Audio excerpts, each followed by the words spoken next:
हे ना प्रभु को था गेला आचार्य ठाकुर।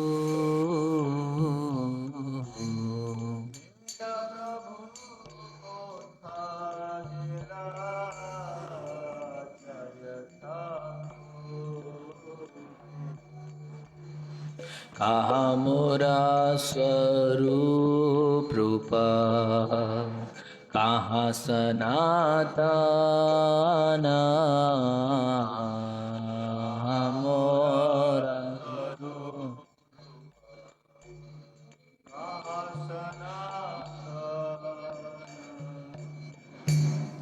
कहाँ दास रघुनाथ पतित पावन।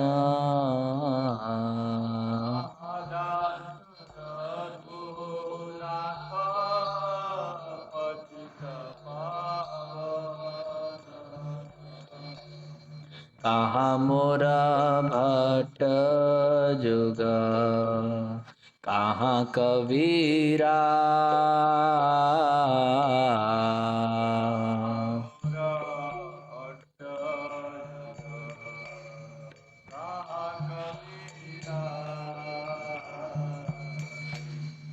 एक काले को था गेला गोरा नटरा।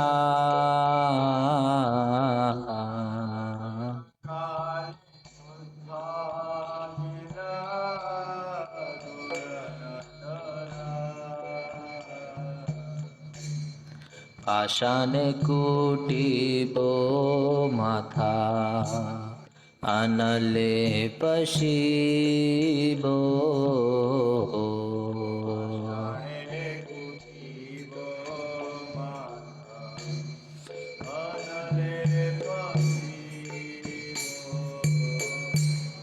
गौरांग गुणेर निधि कोथा गेले पाबो।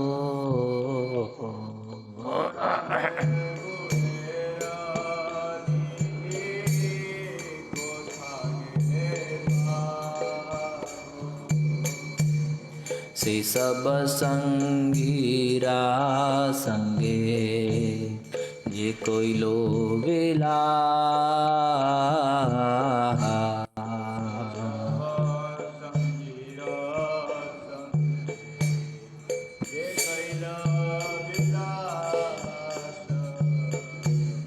से संग ना पाइया कंदे नरोत्तम दास।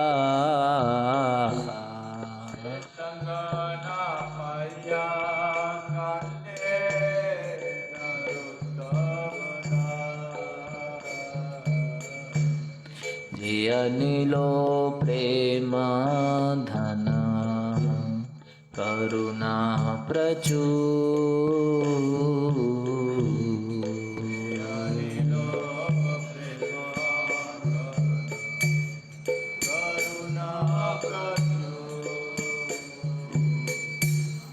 हे ना प्रभु को था गेला आचार्य ठाकुर।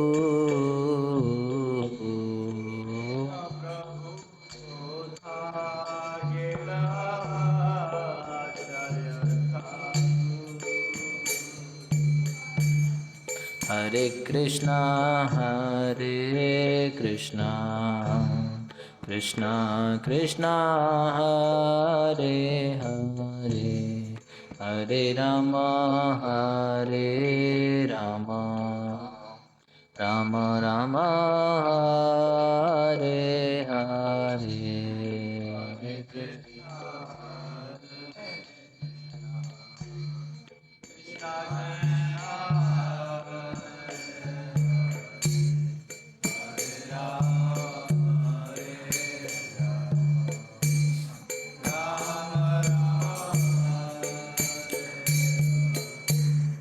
हरे Krishna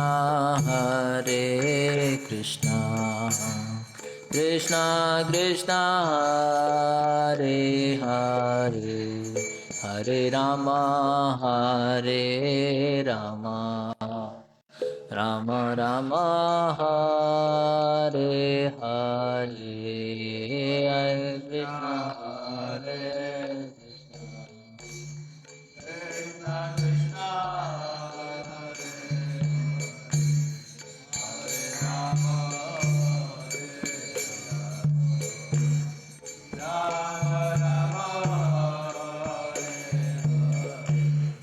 Hare Krishna Hare Krishna Krishna Hare Krishna Krishna Krishna Hare Hare Hare Rama Rama Rama Hare Hare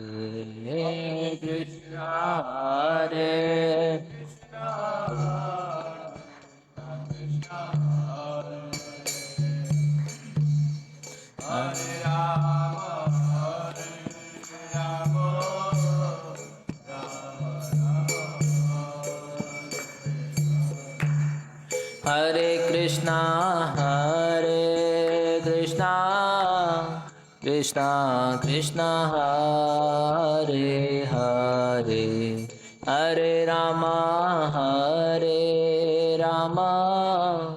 Rama Rama Hare Hare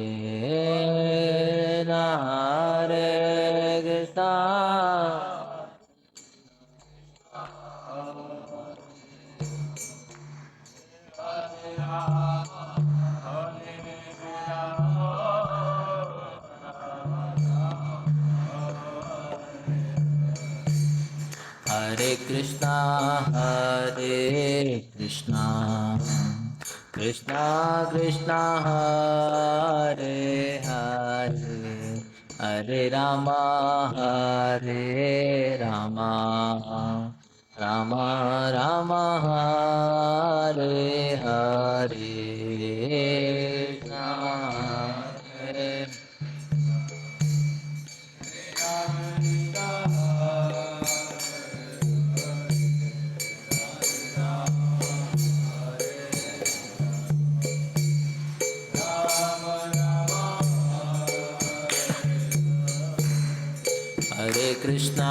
Hare Krishna Krishna Krishna Hare Hare Hare Rama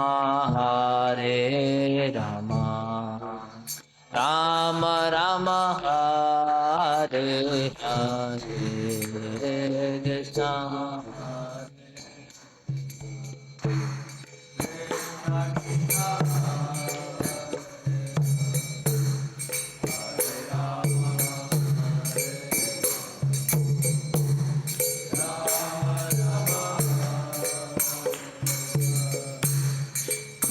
Krishna Hare Krishna Krishna Krishna Hare Hare Hare Rama Rama Rama Hare Hare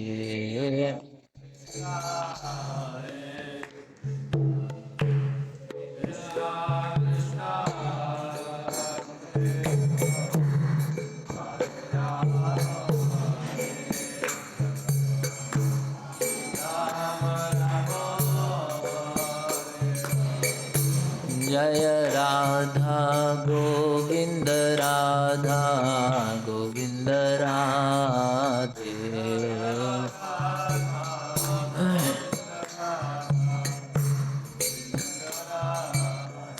Jaya Gauranitai Gauranitai Jaya Gauranitai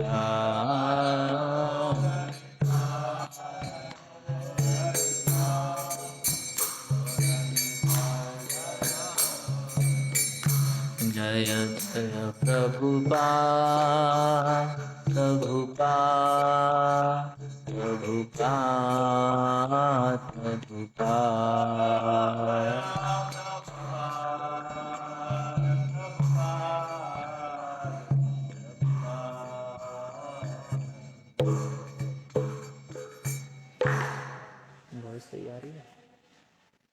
जय ओम विष्णुपाद परमहंस परिव्राजकाचार्य अष्टोत्तर शत his divine grace AC भक्ति वेदांत स्वामी श्रील प्रभुपाद की जय।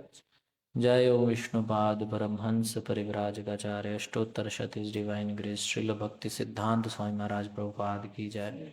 अनंत कोटि वैष्णव भक्त वृंद की जय। नाम आचार्य श्रील हरिदास ठाकुर की जय।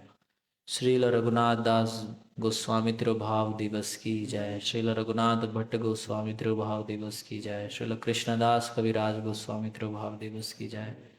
श्रीमद् भगवत गीता की जय। ग्रंथराज श्रीमद् भागवतम की जय। श्रील प्रभुपाद की जय। हरे कृष्णा। तो आप सभी का स्वागत है। प्रभु जी हमारे श्रीकांत सेन प्रभु, वैसे बैठना होने चाहिए लेकिन वो इधर बैठे हैं, वही बैठेंगे।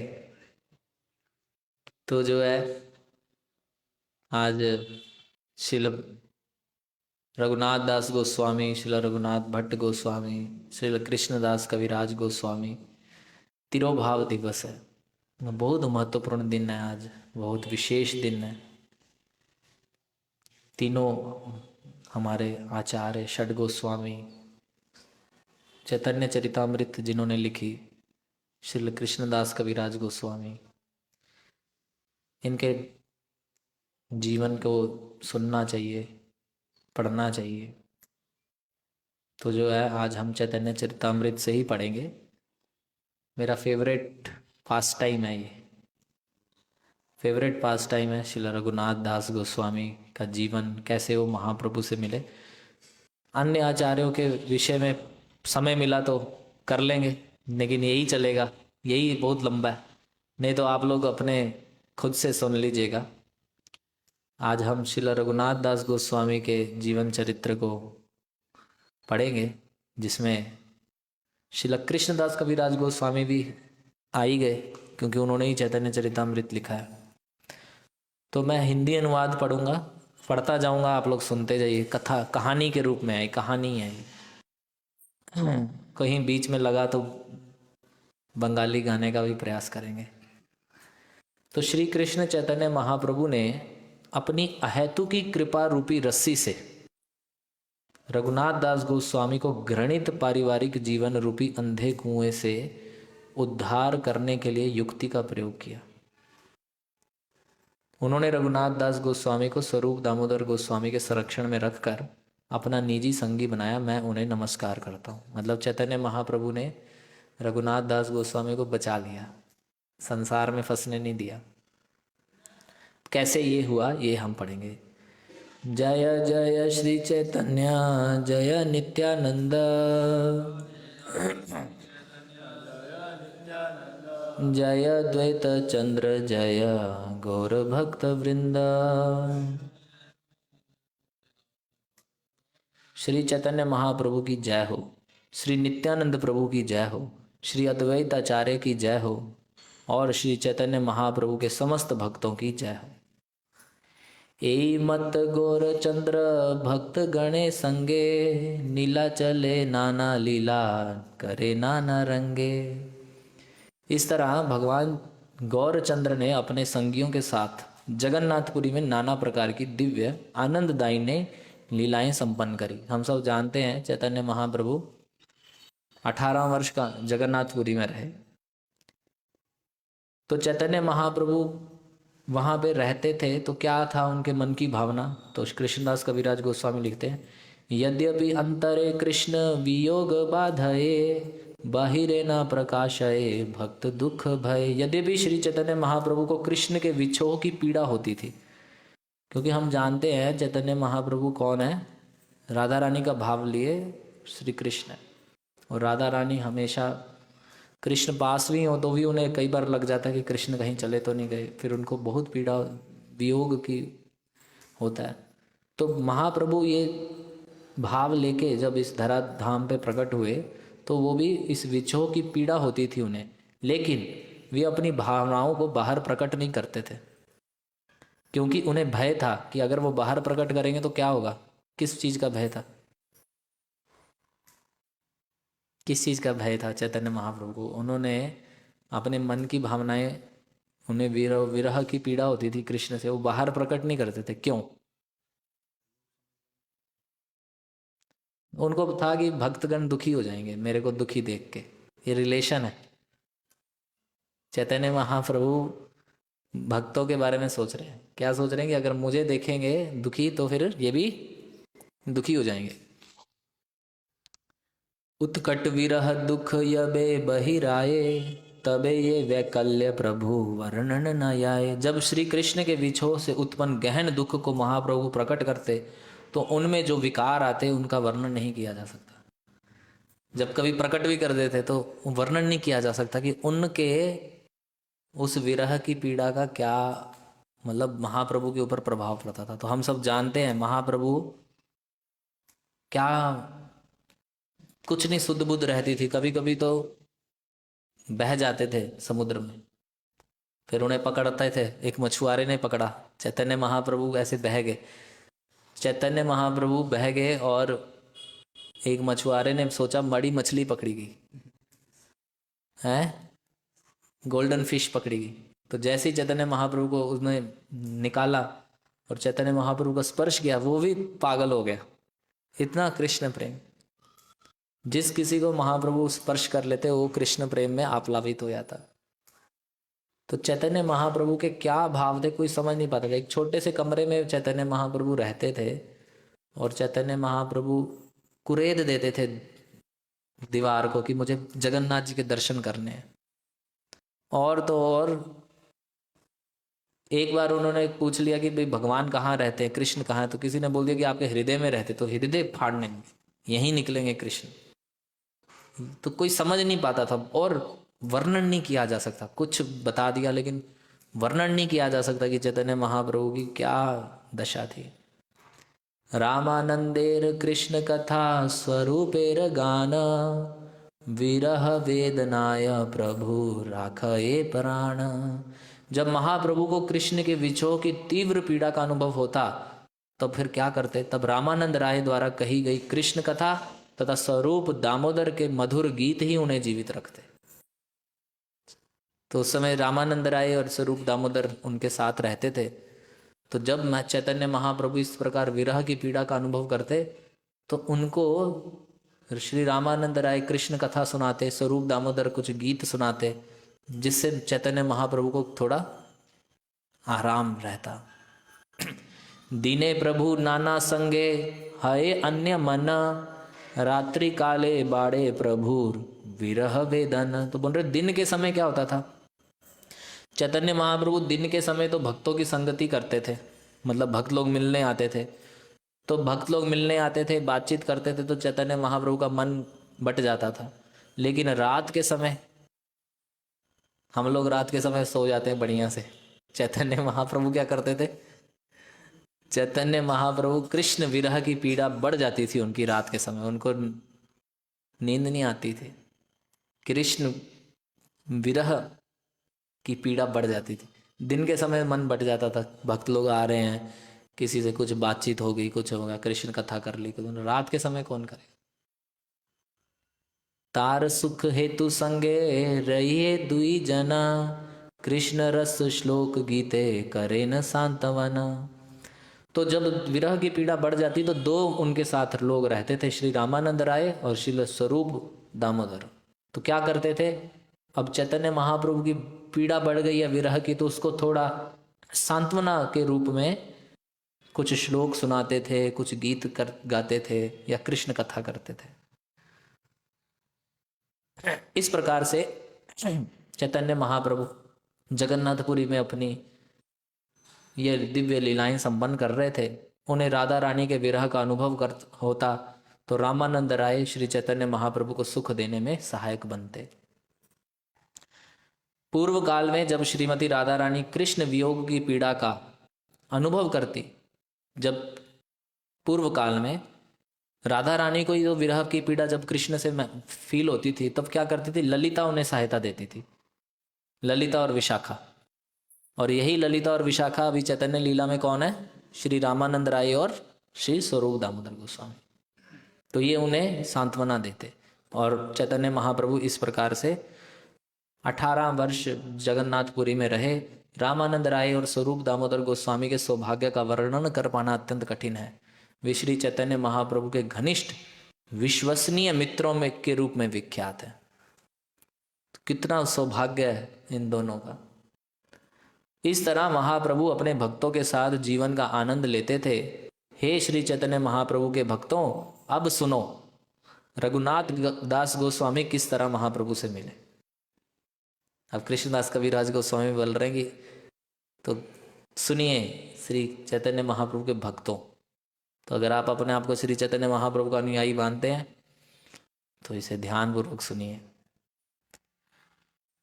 पूर्वे शांति पूरे रघुनाथ यबे आइला, महाप्रभु कृपा करी तारे सिखाइला। जब गृहस्थ जीवन के समय रघुनाथ दास श्री चैतन्य महाप्रभु से मिलने शांतिपुर गए, तब महाप्रभु ने अपनी अहेतु की कृपावश उन्हें योग्य शिक्षाएं दी।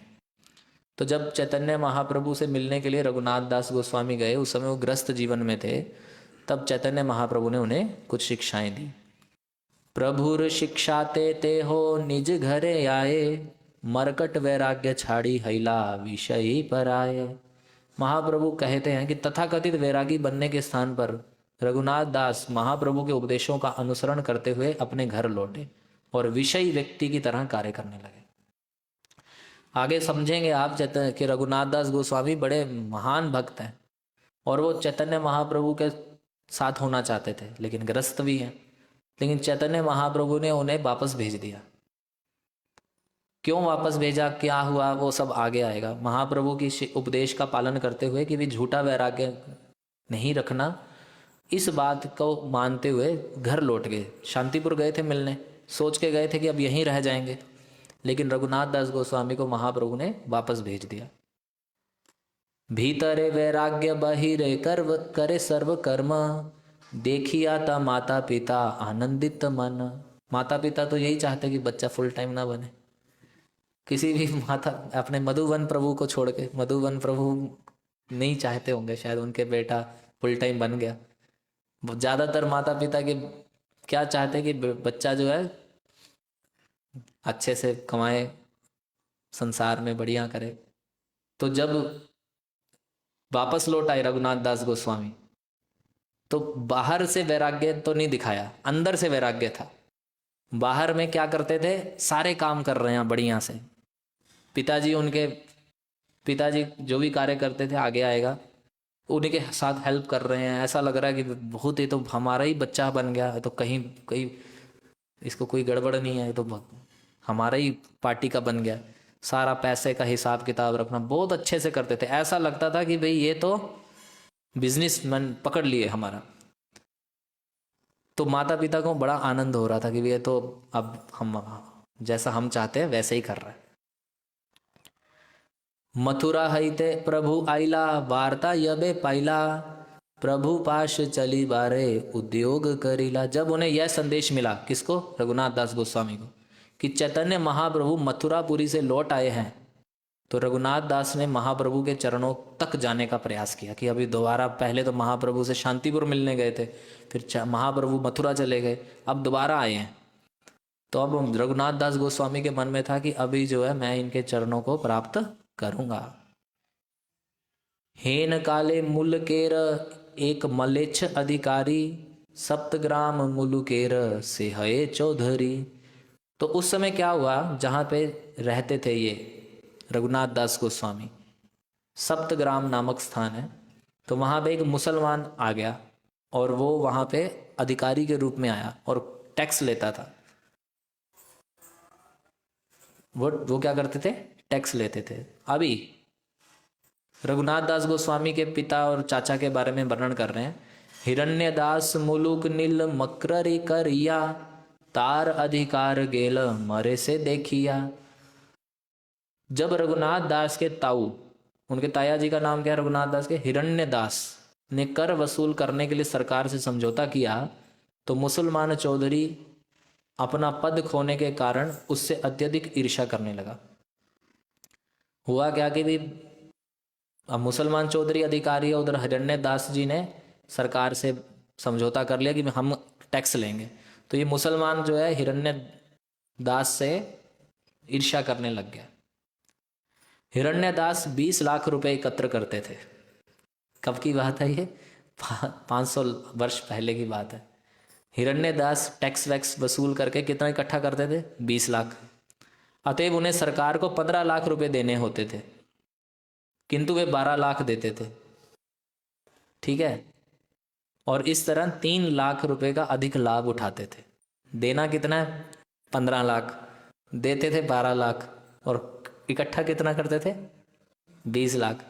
तो यह देखकर मुसलमान चौधरी को पहले ही ईर्ष्या थी कि मैं पहले टैक्स वसूलता था, अब ये टैक्स वसूल रहे हैं, ये ज़्यादा इकट्ठा करके ज़्यादा अपना लाभ ले रहे हैं। तो मुसलमान चौधरी क्या किया? उनका प्रतिद्वंदी बन गया। प्रतिद्वंदी बन गया। तो सरकारी खजाने को गुप्त हिसाब भेजकर चौधरी कार्यकारी मंत्री को ले आया। तो एक बार उसने क्या किया? मुसलमान ने जो और टैक्स इंचार्ज है उसको ले आए। हिरण्यदास को पकड़ने के उद्देश्य से चौधरी आया, किंतु वे घर छोड़ चुके थे। जैसे ही चौधरी आया, मुसलमान चौधरी लेके आया कि भी मैं पकड़वा दूंगा आज, इतने में ये हिरण्यदास क्या किए? वहां से निकल गए। तो फिर कौन मिला इन्हें घर में? घर में मिला रघुनाथ दास गोस्वामी। तो इन्होंने रघुनाथ दास गोस्वामी को बंदी बना लिया। मतलब समझ रहे हैं? बंदी बना लिया। अभी क्या करता था ये? अभी जेल में डाल दिया इनको। तो प्रतिदिन वह मुसलमान रघुनाथ दास की भर्त्सना करता और उनसे कहता, अपने पिता और उसके बड़े भाई को ले आओ, अन्यथा तुम्हें दंड दिया जाएगा। बोलते थे कि भी तुम अपने ले आओ, अपने तुम्हारा पिता और ताऊ भागा हुआ है, पकड़, इन लोगों ने सरकार की कर चुराया, तो जो है तुम ले आओ, नहीं तो तुम्हें दंड मिलेगा। ऐसा बोलते थे। चौधरी उन्हें पीटना चाहता था, किंतु लेकिन जब वह रघुनाथ के मुख की ओर देखता तो उसका मन बदल जाता और वह पीट ना पाता। महाप्रभु के भक्त है, सौम्य स्वभाव है, और जैसे ही वो पीटने लगता, रघुनाथ दास गोस्वामी के मुख को देखता तो पीट ना पाता। निसंदेह वह चौधरी रघुनाथ दास से भयभीत था, क्योंकि रघुनाथ दास कायस्थ जाति के थे। थोड़ा बहुत डर भी होगा कि अगर पीट दिया तो कहीं मेरी ही ना पिटाई हो जाए। यद्यपि चौधरी उसे मुख से डांटता डपटता था, किंतु उन्हें पीटने से डरता था। मुंह से तो बोलते थे कि तुझे अभी अपने बाप को बुला ले, ऐसे बोलता होगा, लेकिन पीट नहीं पाता था। जब यह हो रहा था तो रघुनाथ दास ने इसका समाधान निकालने के लिए एक युक्ति सोची। कहते हैं ना भी, भक्त बहुत चतुर होता है। अभी कहाँ जेल में फंसे रहेंगे, तो महाप्रभु के भक्त चतुर होते हैं। तो रघुनाथ दास गोस्वामी ने युक्ति सोची और उन्होंने मुसलमान चौधरी के चरणों पर यह अनुनय किया। मुसलमान चौधरी को क्या बोले? बोले, हे महोदय, मेरे पिता तथा उनके बड़े भाई दोनों ही आपके भाई हुए। सारे भाई किसी ना किसी बात के लिए सदैव झगड़ते आए हैं। मतलब रिलेशन बना दिया कि भाई तुम आपस में, हम सब भाई भाई हैं। मेरे भाई, मेरे पिताजी, उनके भाई, और तो आप भाई जैसे ही तो हैं। और भाई भाई में कई बार झगड़ा हो जाता है, कोई बड़ी बात नहीं है। कभी कभी भाई परस्पर लड़ते हैं, तो कभी कभी मैत्रीपूर्ण व्यवहार करते हैं। इसका कोई निश्चय नहीं कि ऐसे बदलाव कब आ जाएं। बोले भाइयों में कभी कभी एकदम मित्रता हो जाती है, कभी कभी एकदम लड़ पड़ते हैं, तो कुछ भी होता रहता है। इस तरह मुझे पूरा विश्वास है कि आज आप लड़ रहे हैं, किंतु कल आप तीनों भाई शांति से एक स्थान पर बैठ जाएंगे। जिस तरह मैं अपने पिता का पुत्र हूं, उसी तरह आपका भी हूं। मैं आपको आश्रित हूं और आप मेरे पालन करता है। ऐसे बोल रहे हैं रघुनाथ दास गोस्वामी उस मुसलमान को। पालनकर्ता के लिए कभी शोभा नहीं देता कि उसके द्वारा पाले जाने वाले पर व्यक्ति को दंड दे। मतलब आप मुझे पाल रहे हैं, मैं आपके आश्रय में हूँ, आपके यहाँ रह रहा हूँ, तो आप मुझे दंड मत दीजिए। मैं तो आपके पुत्र जैसा ही हूँ। आप सभी शास्त्रों में निपुण हैं, निसंदेह आप एक जीवंत संत के समान है। उस मुसलमान को थोड़ा प्रेज कर रहे हैं कि आपके पुत्र जैसा हूँ, और मेरे भाई, मेरे पिताजी, मेरे ताया जी आप ही के भाई जैसे हैं, तो आप मेरे को दंड मत दीजिए। श्री श्री राधा गोविंद देव की जय, श्री गौर निताय की जय। तो जब ऐसा मुसलमान ने सुना कि रघुनाथ दास गोस्वामी इस प्रकार से बात कर रहे हैं, इस प्रकार से बता रहे हैं कि मैं आपके पुत्र जैसा ही हूँ, तो मुसलमान का हृदय पिघल गया। पिघल गया और रोने लगा और उसकी आंसू उसकी दाढ़ी से लुढ़कने लगे। देखिए इतना कृष्णदास कविराज गोस्वामी वर्णन कर रहे हैं, कितना वर्णन कर रहे हैं कि जब वो रोने लगा, इतना रोने लगा कि उसकी आंख से जो आंसू हैं उसकी दाढ़ी से लुढ़क रहे हैं। मुसलमान चौधरी ने रघुनाथ दास से कहा, आज से तुम मेरे पुत्र हुए, मैं आज तुम्हें किसी ना किसी तरह छुड़ा के रहूंगा।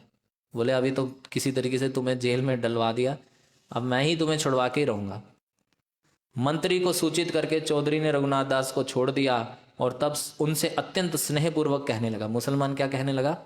कोला कहने लगा, तुम्हारे पिता का बड़ा भाई तुम्हारा ताऊ कम बुद्धि वाला है, वह 8 लाख रुपए का भोग करता है, किंतु क्योंकि मैं उसका भागीदार हूं अतएव उसे कुछ हिस्सा मुझे भी देना चाहिए। बोले 20 लाख इकट्ठा कर रहा है, 15 की जगह 12 दे रहा है, 8 बचा रहा है, तो 8 से मुझे भी कुछ दे। तो भाई भाई हैं, या फिर उसको इतना तो कम से कम करना चाहिए। अब तुम जाकर मेरे तथा अपने ताऊ के बीच में भेंट कराओ।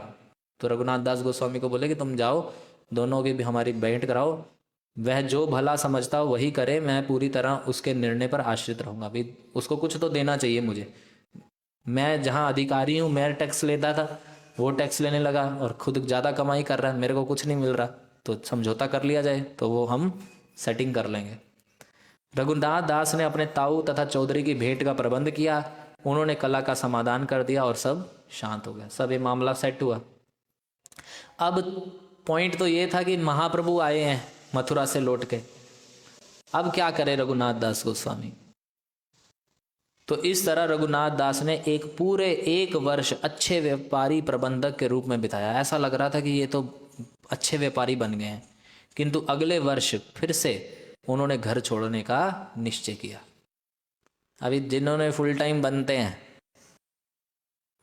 वो इसी निश्चय करते, बार बार कभी कभी फेल हो जाते, फिर उनको प्लानिंग करनी पड़ती कि किस प्रकार से फिर से निश्चय करें। एक रात वे अकेले उठे और चल पड़े। रातों रात सोचा उन्होंने कि आज ही निकल जाएंगे, रात में निकल जाएंगे, किंतु उनके पिता ने दूर स्थान पर उन्हें पकड़ लिया और उन्हें फिर घर पे ले आए। ऐसा होता है जब कोई निकलता है, तो अगर उसके पिता नहीं चाहते तो क्या करते, उसको पकड़ के ले आते हैं। तो ये हर दिन का ऐसा ही चल पड़ा था, वो निकलते थे, पिताजी पकड़ के ले आते थे। रघुनाथ दास घर से भाग जाते, उन्हें उनके पिता फिर से लौटा ले आते। तब रघुनाथ दास की माता ने उनके पिता से कहा, अभी माँ का एक रोल भी बड़ा अच्छा रहता है इसमें, माँ का प्रेम रहता है बच्चे से, तो एक आसक्ति रहती है कि हमें छोड़ के चला जाएगा तो फिर हमारा क्या बनेगा। तो उसी प्रकार से रघुनाथ दास गोस्वामी हर रात निकल जाते थे और उनके पिताजी हर रात पकड़ के ले आते थे। फिर उनकी माँ ने कहा, क्या कहा, माता ने कहा, हमारा पुत्र पागल हो गया है, ऐसे ही कहते हैं, उसे रस्सी से बांध कर रखो, कि ऐसे बार बार भाग रहा है, इसको क्या करो, रस्सी से बांध दो। तो जब ये बात सुनी उनके पिता ने, तो पिताजी बड़े दुखी हृदय से बोले, कह रहे हमारे पुत्र रघुनाथ दास के पास स्वर्ग के राजा इंद्र के जैसा ऐश्वर्य है, कि भी इतना 8-8 लाख 20-20 लाख रुपए हम कमाते महीने का, राजा इंद्र से भी बढ़ के ऐश्वर्य प्राप्त है इसके पास, और उसकी पत्नी अप्सरा जैसी सुंदर है, फिर भी यह सब उसके मन को बांध नहीं सका, तो रस्सी क्या बांध लेगी। जब इतना धन, इतनी सुंदर पत्नी नहीं बांध सकी, तो फिर हमारी रस्सी क्या बांधेगी इसे। तो बोल रहे हैं, तो फिर हम इस बालक को रस्सियों से बांधकर घर पर कैसे रख सकते हैं। किसी के पिता के लिए यह संभव नहीं कि किसी के विगत कर्मों के फल से उसे निरस्त कर दे। ऐसा नहीं है कि पूर्व के इसकी भक्ति चलती आ रही है, अब ये जा रहा है महाप्रभु की तरफ, हम नहीं बदल सकते, हम रस्सी से बांधेंगे तब भी नहीं जाएगा। श्री चैतन्य महाप्रभु ने उस पर पूर्ण कृपा की है। चैतन्य चंद्र के पागल को घर पे कौन रख सकता है, इसलिए चैतन्य महाप्रभु का पागल जो बनेगा वो इस संसार में नहीं फंसेगा। चैतन्य महाप्रभु का पागल बनना पड़ेगा, तब चिंताएं हटेंगी कि भाई हमें कोई रोकेगा, कोई टोकेगा। चैतन्य महाप्रभु को इसलिए प्रार्थना करनी चाहिए कि हमें अपने पागल बनाइए। तो फिर इस प्रकार से रघुनाथ दास ने अपने मन में कुछ विचार किया और अगले दिन वे नित्यानंद गोसाई के पास गए, क्योंकि चैतन्य महाप्रभु जहाँ जहाँ जा रहे हैं नित्यानंद प्रभु भी वहीं पहुँचते हैं। तो नित्यानंद प्रभु के पास जाने का विचार श्रील रघुनाथ दास गोस्वामी ने किया। क्या किया? अभी पानीहाटी गांव में रघुनाथ दास की भेंट नित्यानंद प्रभु से हुई, जिनके साथ अनेक कीर्तन करने वाले सेवक तथा अन्य लोग थे। नित्यानंद प्रभु भी अपने पार्षदों के संग, भक्तों के संग हरि नाम संकीर्तन करते हुए अभी पानीहाटी गांव में पहुंचे हैं। पानीहाटी गांव जो है गंगा नदी के तट पर है, और गंगा नदी के तट पे ही एक विशाल वृक्ष के नीचे एक शिला पर बैठे नित्यानंद प्रभु करोड़ों उदय होते सूर्यों के समान प्रतीत हो रहे हैं। ऐसा लग रहा है करोड़ों सूर्य एक साथ उदय हो गए, इतना प्रकाश उनमय नित्यानंद प्रभु वहां पे श्री गंगा नदी के तट पे एक शिला के नीचे, पेड़ के नीचे, एक पत्थर के ऊपर बैठे हैं। उन्हें घेर कर, अभी चैतन्य नित्यानंद प्रभु अकेले तो है नहीं, उनके साथ कई और संगी भी हैं, तो सब नीचे घेर के बैठे हैं। नित्यानंद प्रभु शिला पे बैठे हैं और बाकी सब उन्हें घेर के बैठे हैं। अभी नित्यानंद प्रभु को रघुनाथ दास गोस्वामी ने देखा दूर से, बड़े आश्चर्यचकित हो गए कि इतना नित्यानंद प्रभु के दर्शन हो गए।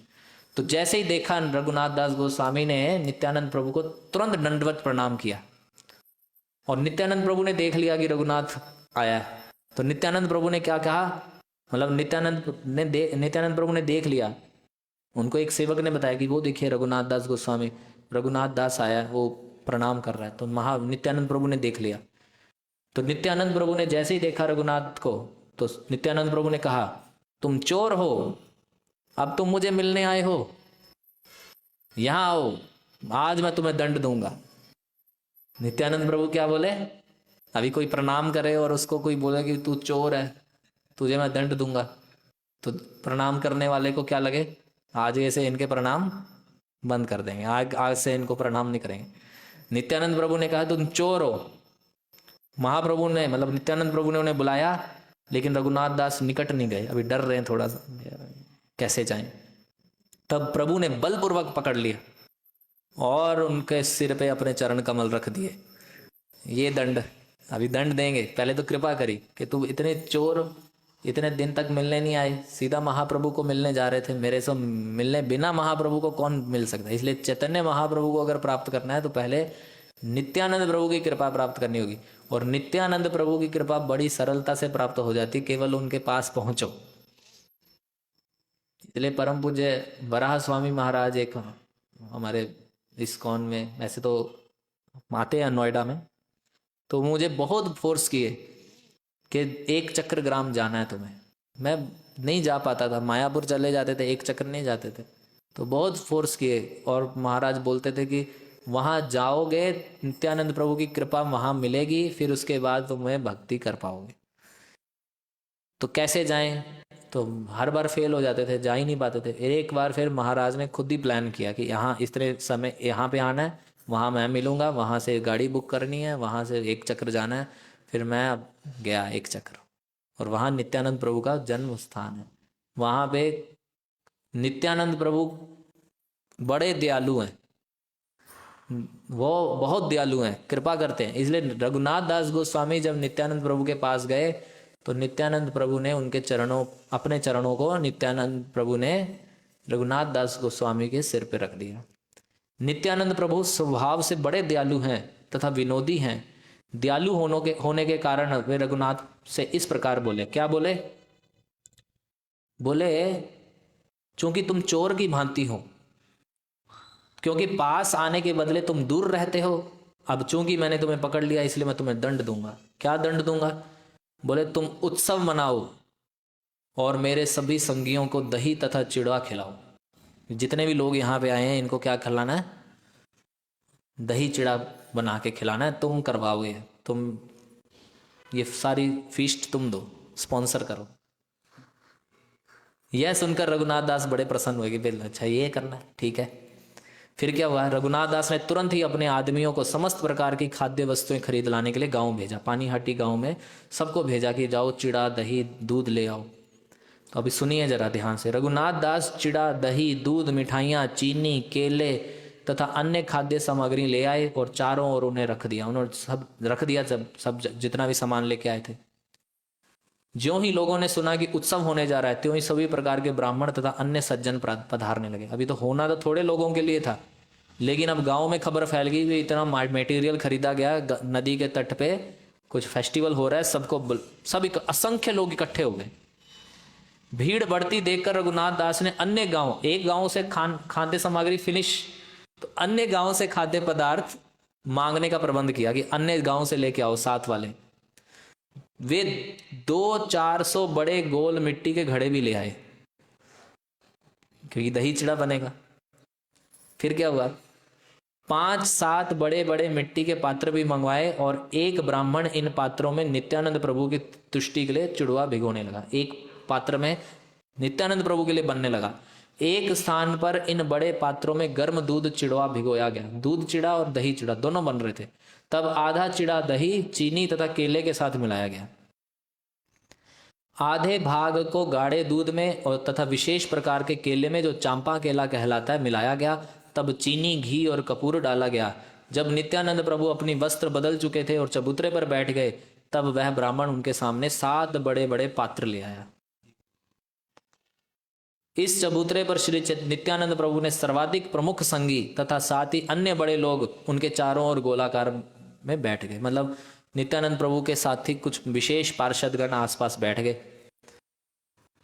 अब इनके नाम सुनिए। इनमें रामदास, सुंदरानंद, गदाधर दास, मुरारी, कमलाकर, सदाशिव तथा पुरंदर सम्मिलित थे। धनंजय, जगदीश, परमेश्वर दास, महेश, गौरीदास तथा होड़ कृष्ण भी उनमें उसमें थे। इस तरह उद्धरण दत्त ठाकुर तथा नित्यानंद प्रभु के अन्य निजी संगी उनके साथ चबूतरे के ऊपर बैठे। उन सब की गणना नहीं कोई कर सकता। कितने लोग थे, कोई गणना नहीं कर सकते। कौन कौन वहां उपस्थित था, यह गणना नहीं की जा सकती।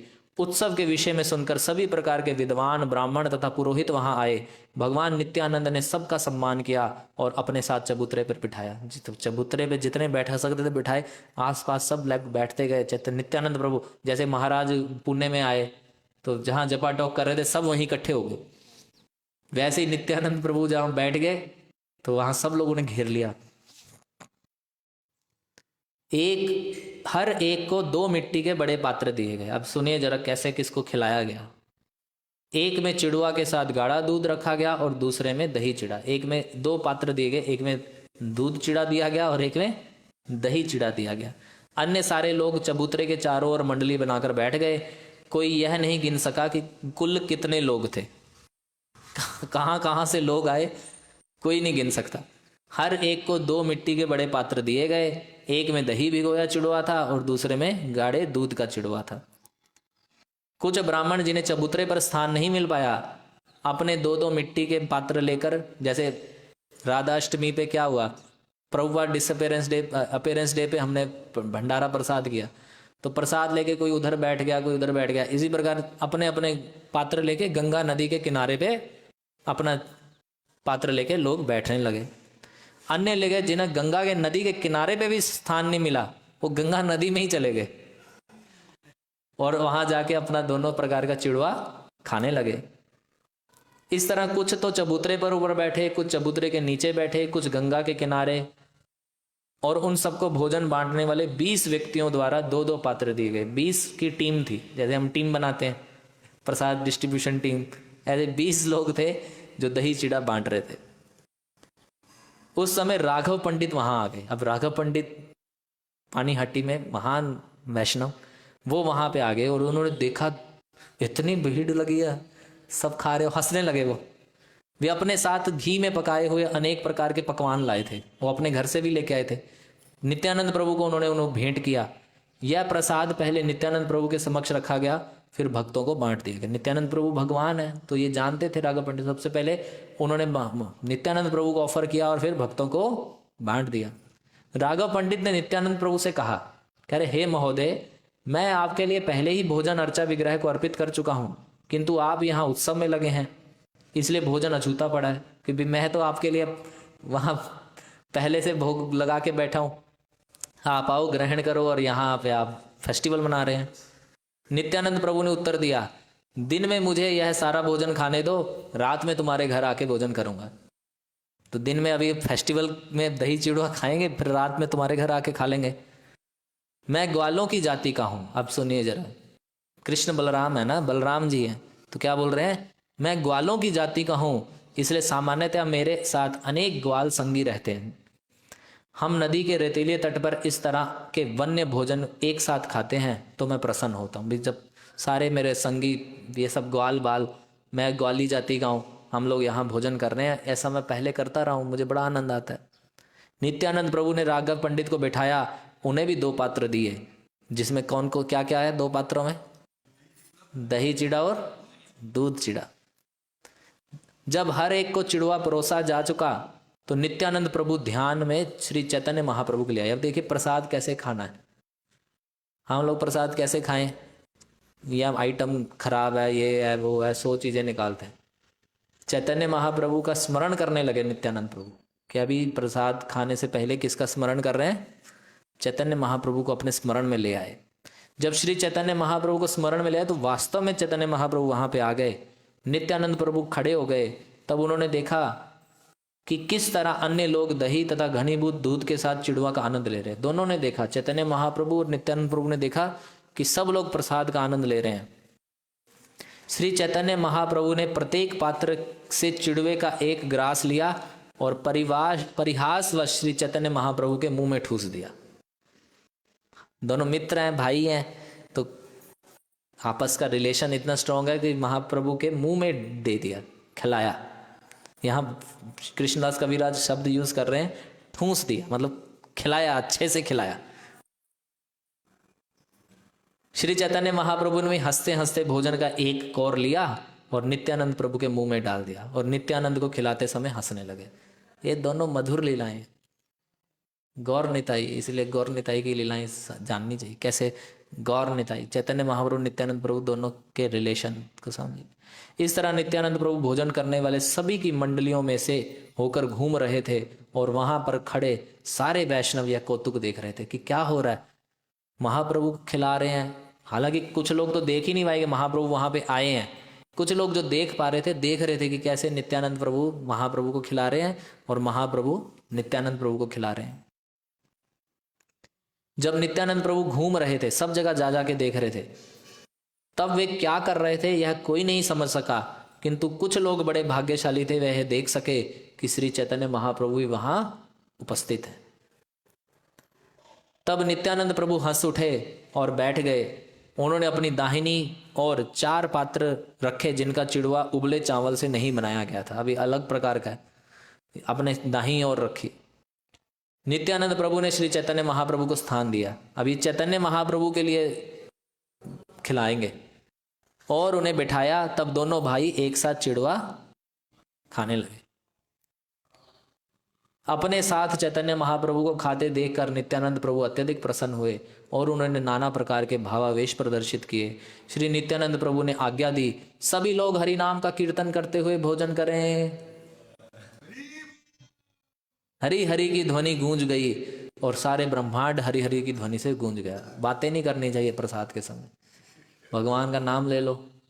ये महाप्रभु क्या बोल रहे हैं, नित्यानंद प्रभु ने आज्ञा दी है। ये क्या आज्ञा दी कि सभी लोग हरि नाम का कीर्तन करते हुए भोजन करिए, ना कि बातें करते हुए। इसलिए हरि नाम का कीर्तन करते हुए भोजन करें।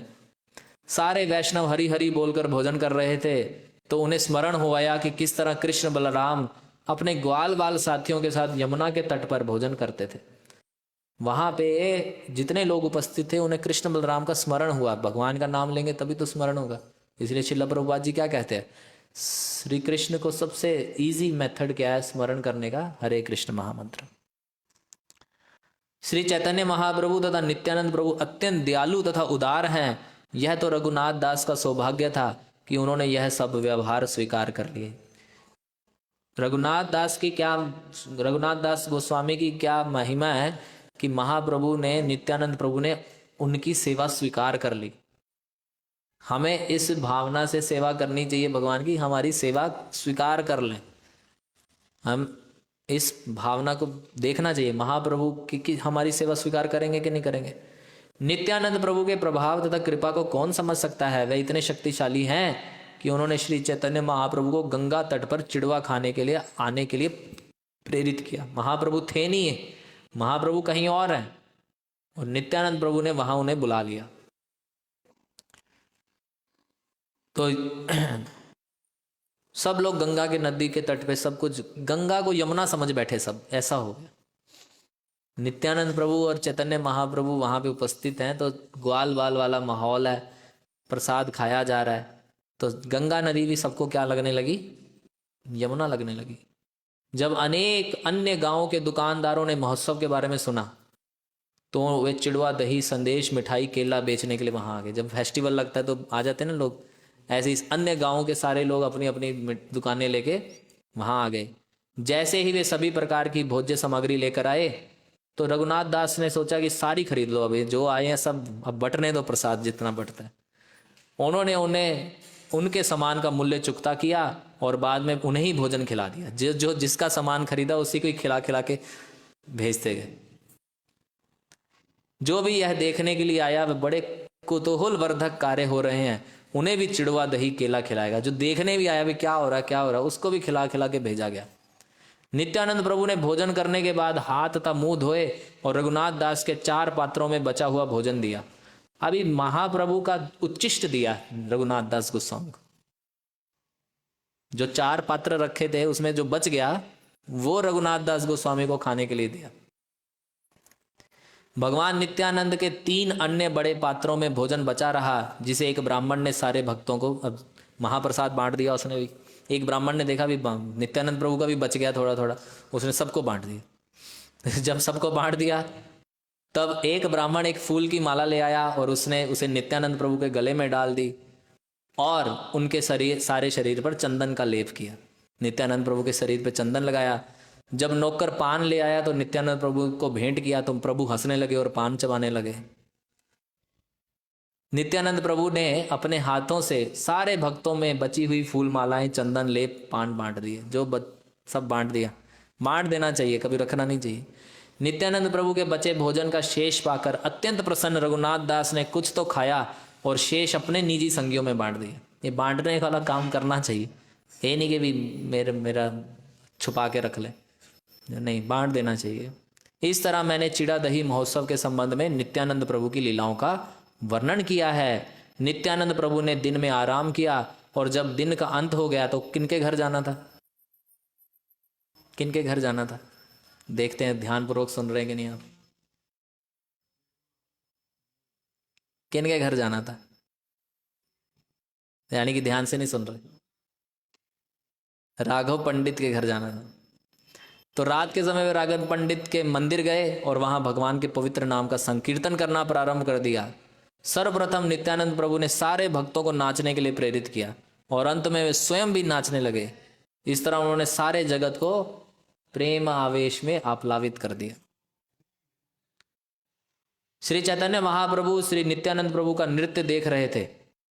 नित्यानंद प्रभु तो इसे देख सके किंतु अन्य लोग नहीं देख पाए। जहां नित्यानंद प्रभु नृत्य कर रहे थे, चैतन्य महाप्रभु उपस्थित थे और महाप्रभु देख रहे थे नित्यानंद प्रभु कैसे नृत्य कर रहे हैं।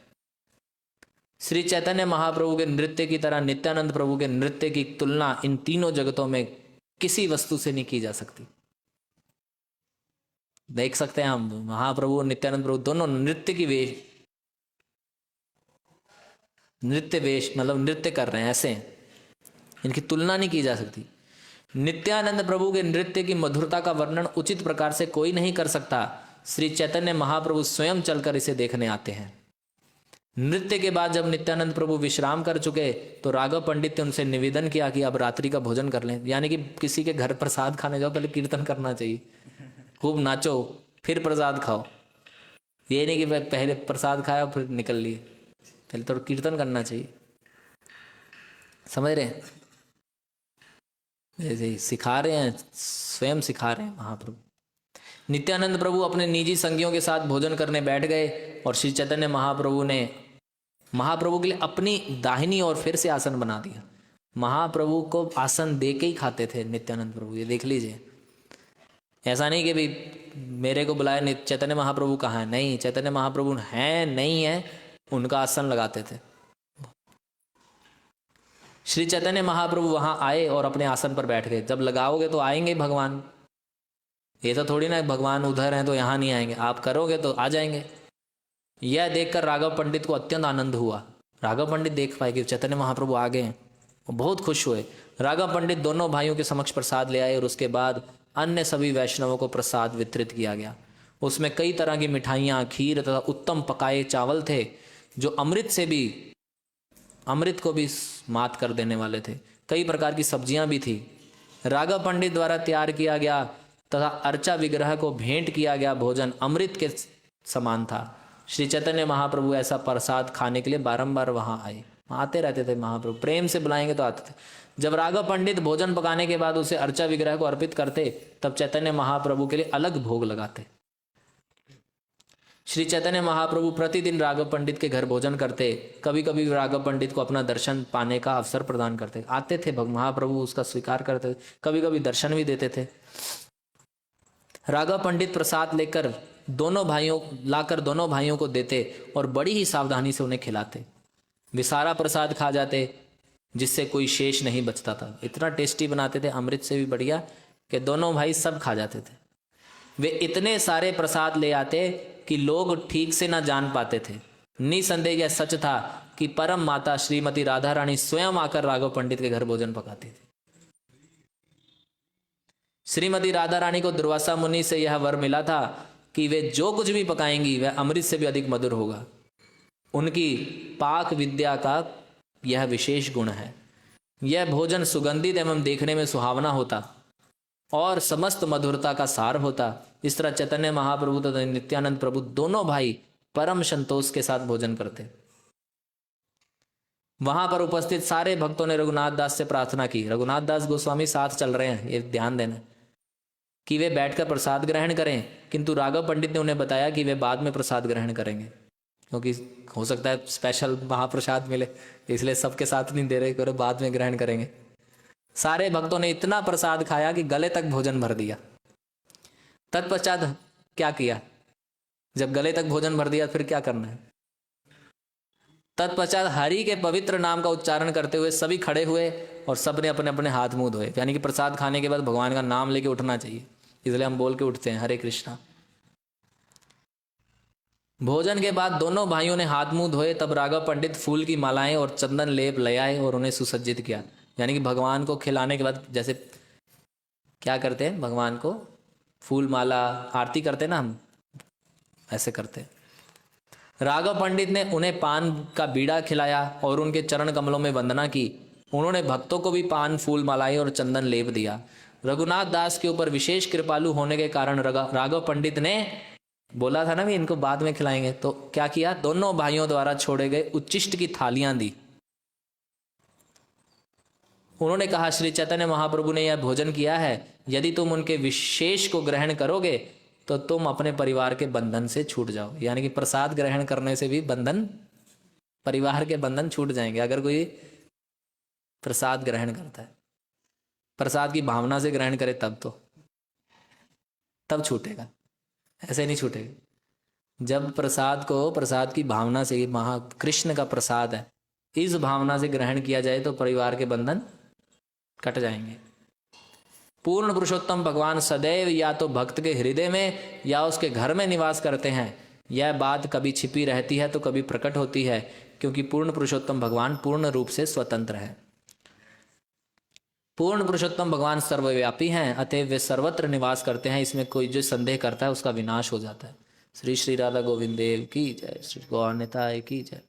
अभी समय है, चलते हैं आगे। तो फिर क्या हुआ? अब रात बीत गई, सो गए सब। प्रातःकाल गंगा स्नान करने के बाद नित्यानंद प्रभु अपने संगियों के साथ उसी वृक्ष के नीचे बैठ गए जहां वे पहले बैठ चुके थे। रघुनाथ दास ने वहां जाकर नित्यानंद प्रभु के चरण कमलों की पूजा की। उन्होंने राघव पंडित के द्वारा अपनी इच्छा निवेदित की। देखिए तरीका, देखिए क्या है।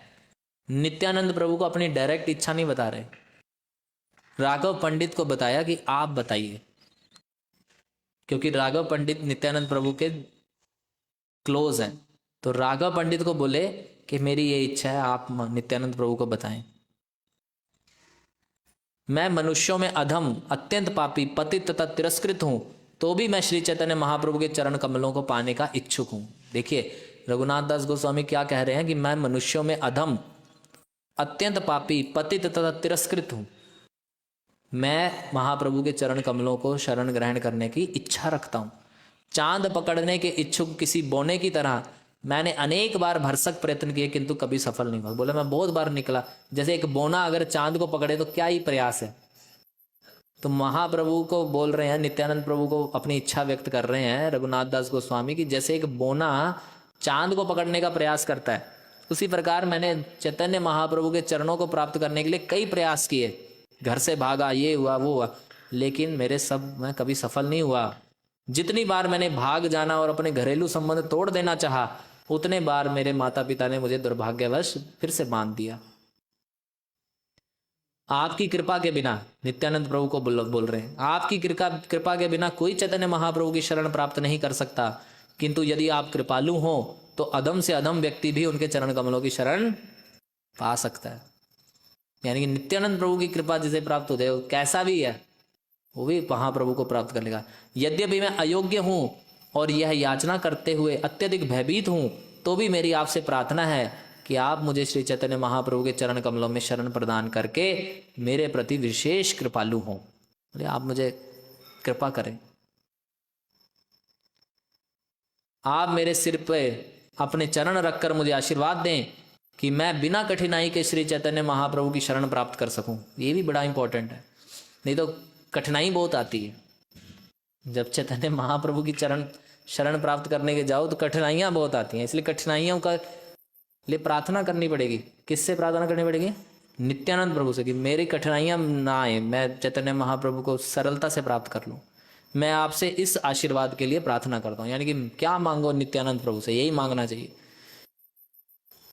कई लोग आते हैं, कठिनाइयां बहुत आती, छोड़ के चले जाते हैं, इसलिए कठिनाइयां ना आए कि नित्यानंद प्रभु से प्रार्थना करनी है।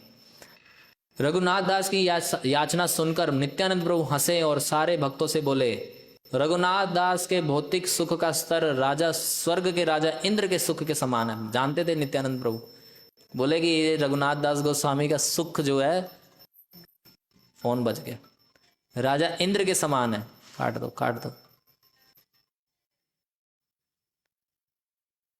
श्री चैतन्य महाप्रभु की रघुनाथ दास पर कृपा होने से इतना भौतिक सुख प्राप्त होने पर भी उन्हें अच्छा नहीं लगता, इसलिए तुम सारे लोग इस पर कृपालु होकर आशीर्वाद दो कि वह शीघ्र ही चैतन्य महाप्रभु के चरण कमलों की शरण प्राप्त करें।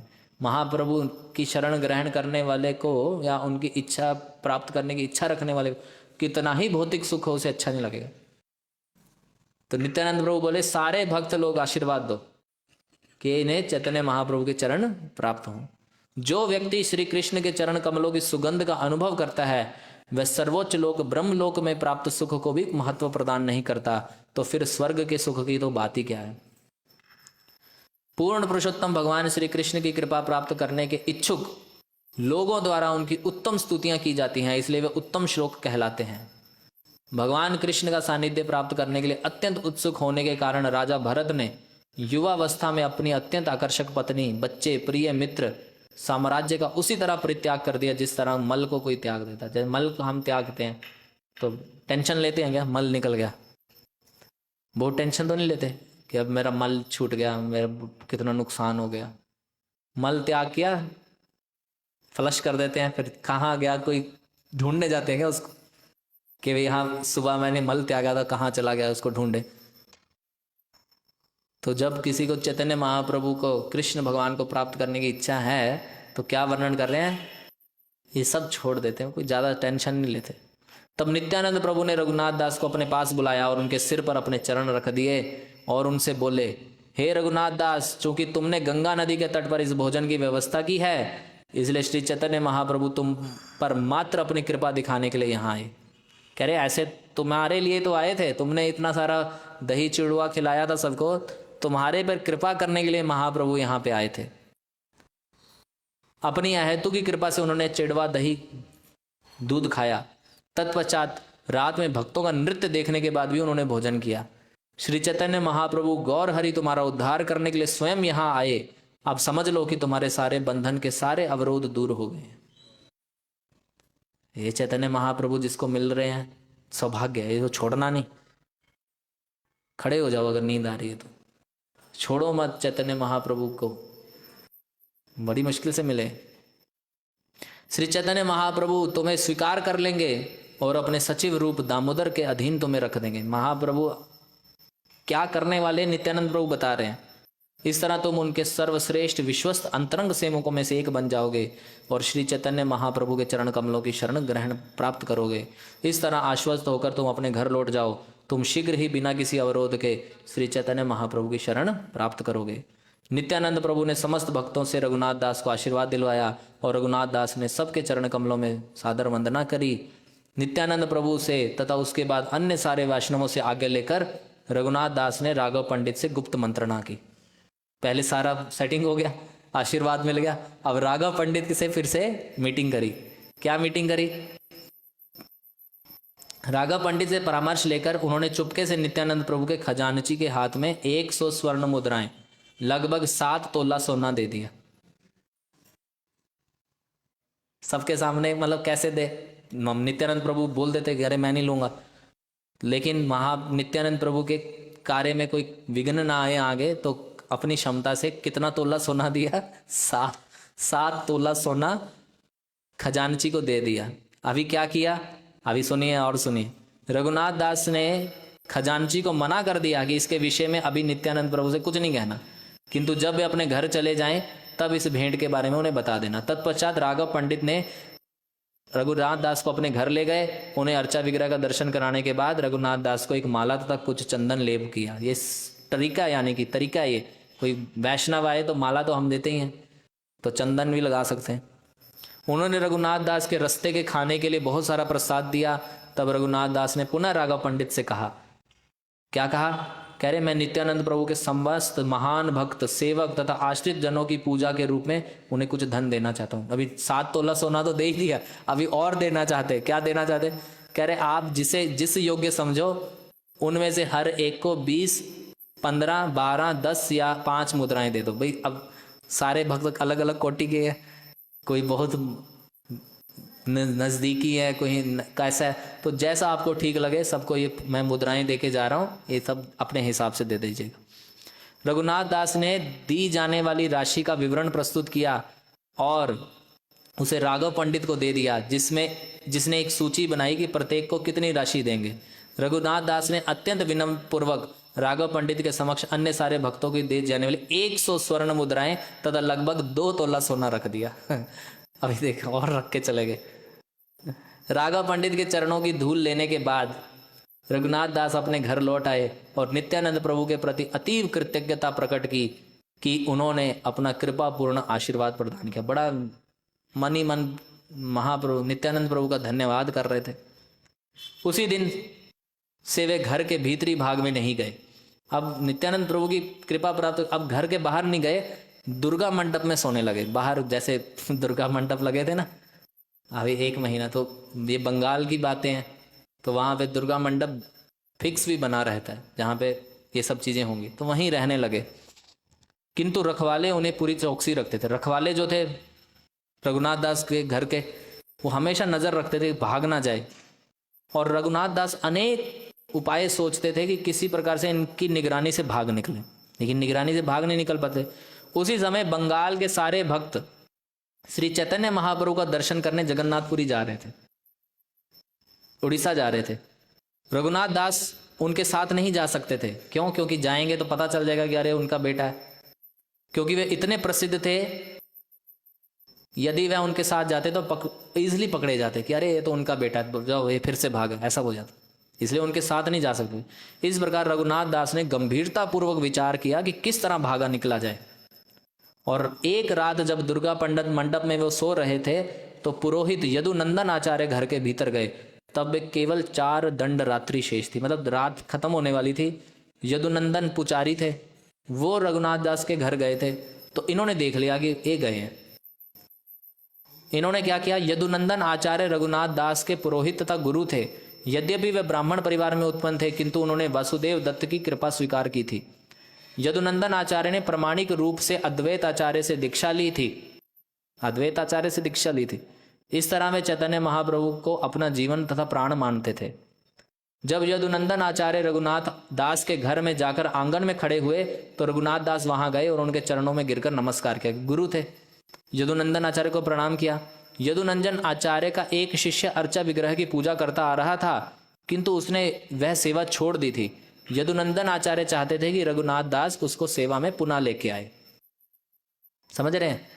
यदुनंदन आचार्य के पास एक पुजारी था जो सेवा छोड़ चुका था, तो रघुनाथ दास से वो ऐसी अपेक्षा करते थे कि रघुनाथ दास उसको वापस ले आए।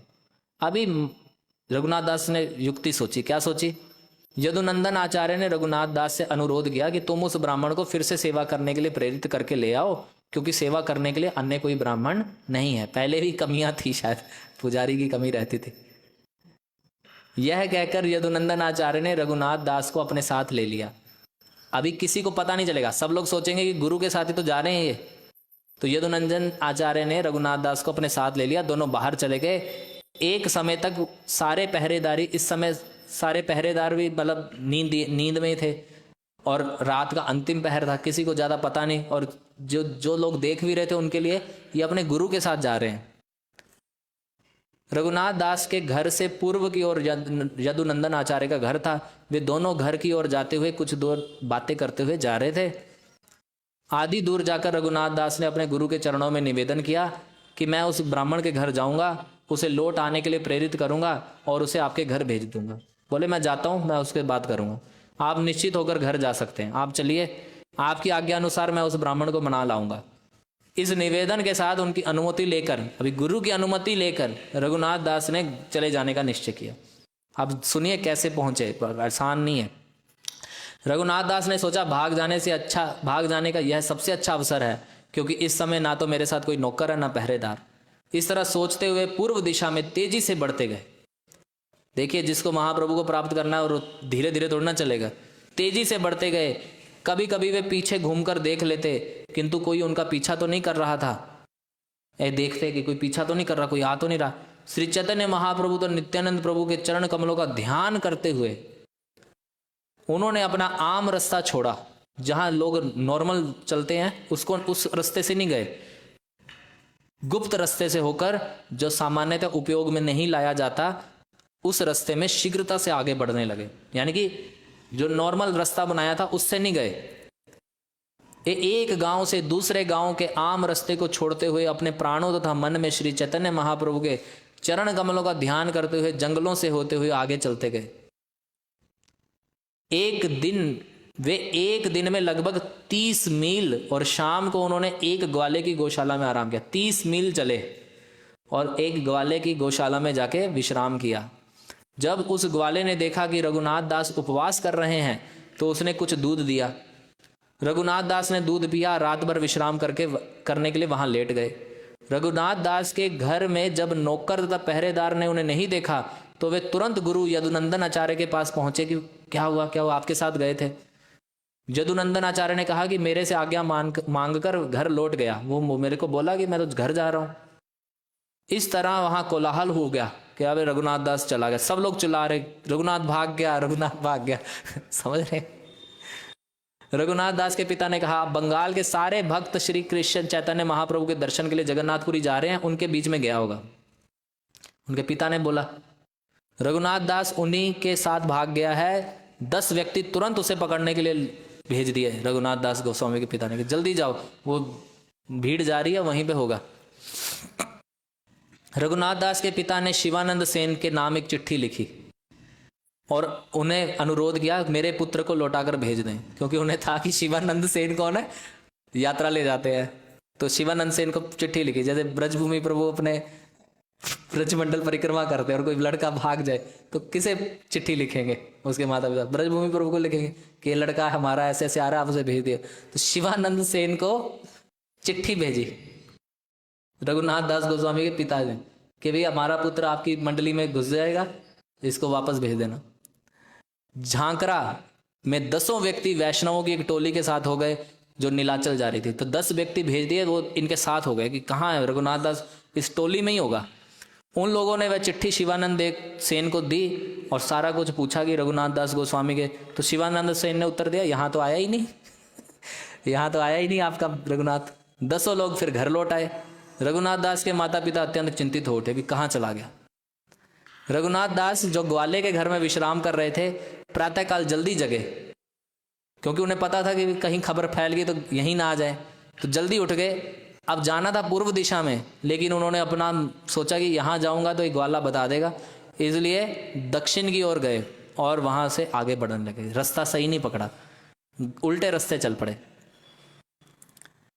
छत्र भोग पार करने के बाद वे आम रास्ते से ना जाकर ऐसे रास्ते से गए जो एक गांव से दूसरे गांव होकर जाता रहा। भोजन की परवाह ना करके सारा दिन चलते रहे। भूख बाधक ना थी, भूख नहीं लगी, क्योंकि उनका मन श्री चैतन्य महाप्रभु के चरण कमलों पर केंद्रित था। तो कार्तिक में कई भक्त पर व्रत रखते हैं, ये नहीं करेंगे वो करें, टूट जाते हैं व्रत। क्यों? क्योंकि उनके मन चैतन्य महाप्रभु के केंद्रित नहीं होते। महाप्रभु के ऊपर मन केंद्रित था, भूख बाधा ना थी, चलते गए। कभी वे चबोना चबाते, कभी वे भोजन पकाते, कभी दूध पी लेते। इस तरह जहां जाते उन्हें कुछ मिल जाता जिससे उनके प्राणों की रक्षा हो जाती। 12 दिनों में जगन्नाथपुरी पहुंचे, किंतु रास्ते में उन्होंने 3 दिन ही भोजन किया। आप देख लीजिए, महाप्रभु जगन्नाथपुरी में है तो ये 12 दिन बाद पहुंचे। कितने दिन भोजन किया? 3 दिन भोजन किया केवल। चलते रहे चलते रहे। अब सुनिए, सुनना चाहेंगे कि चैतन्य महाप्रभु से कैसे मिले? भूख लग रही तो नहीं? प्रसाद का समय हो गया, भूख तो नहीं लग रही गई? अभी सुनिए जरा। जब रघुनाथ दास श्री चैतन्य महाप्रभु से मिले तो महाप्रभु स्वरूप दामोदर इत्यादि अपने संगियों के साथ बैठे थे। अब सोचिए जरा, इमेजिन करिए ये कैसी हालत में पहुंचे होंगे। और महाप्रभु स्वरूप दामोदर और अन्य संगियों के साथ बैठे हैं जगन्नाथपुरी में। आंगन में कुछ दूर रुककर इन्होंने दंडवत प्रणाम किया। थोड़ी दूर से दंडवत प्रणाम किया। तब मुकुंद दत्त ने कहा, रघुनाथ आ गया है। श्री चैतन्य महाप्रभु ने जैसे ही ये शब्द सुने, रघुनाथ दास का स्वागत किया। उन्होंने कहा, यहां आओ। तब रघुनाथ दास ने उनके चरण कमल पकड़ लिए, किंतु महाप्रभु खड़े हो गए और अपनी अहेतु की कृपा से उनका आलिंगन किया। महाप्रभु ने गले लगा लिया। रघुनाथ दास ने स्वरूप दामोदर गोस्वामी इत्यादि सारे भक्तों को के चरण कमलों की वंदना करी। रघुनाथ दास ने सबको प्रणाम किया। उन्होंने भी यह देखकर रघुनाथ दास को विशेष कृपा की और सबने गले लगाया रघुनाथ दास गोस्वामी को। चैतन्य महाप्रभु ने कहा, भगवान कृष्ण की कृपा सबसे प्रबल होती है, इसलिए भगवान ने तुम्हें भौतिकवादी जीवन की खाई से उबार लिया, जो उस छेद के समान है जिसमें लोग मल त्याग करते हैं। ये भौतिक जगत कैसा बताया गया है? जहां मल त्याग करते हैं हम, वो छेद के समान कहा गया। और जो लोग उसमें फंसे हुए हैं, कौन निकाल पाएगा?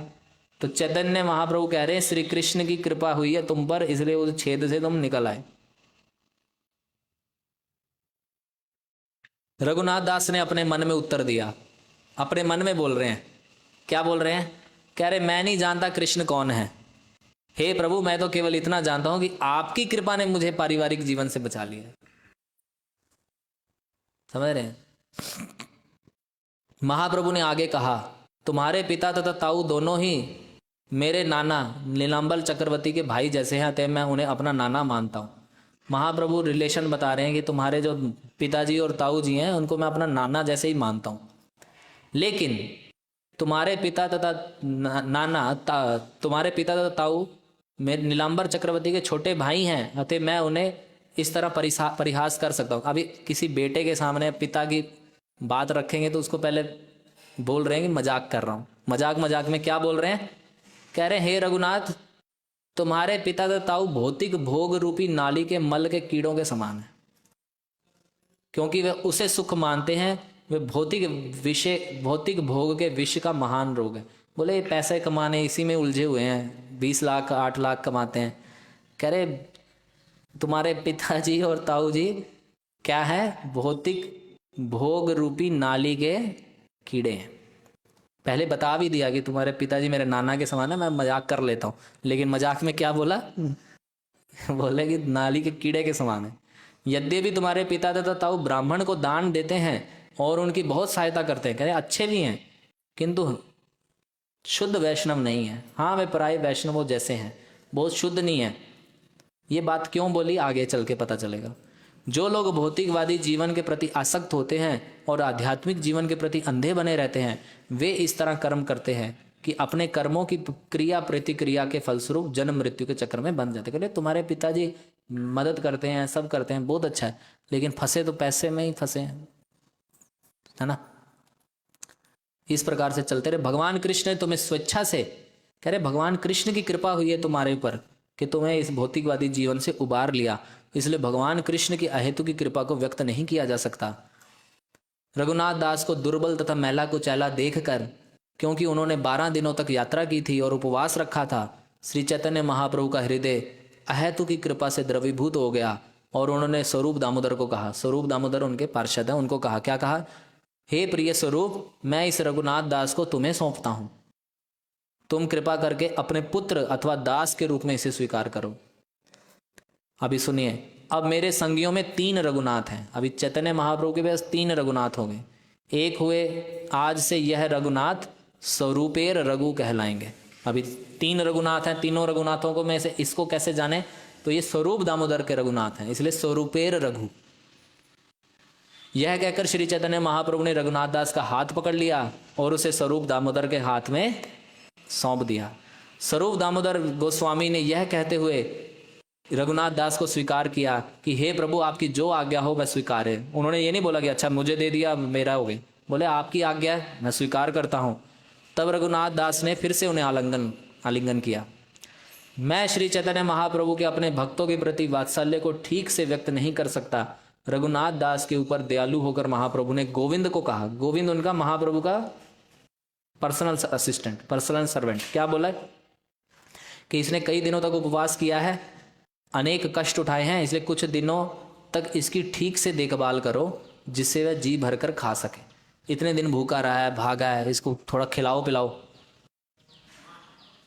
तब श्री चैतन्य महाप्रभु ने रघुनाथ दास से कहा, जाकर समुद्र में स्नान करो और उसके बाद मंदिर में भगवान जगन्नाथ जी का दर्शन करो और फिर यहाँ आकर भोजन करो। भाई पहले स्नान फिर भोजन करके आओ।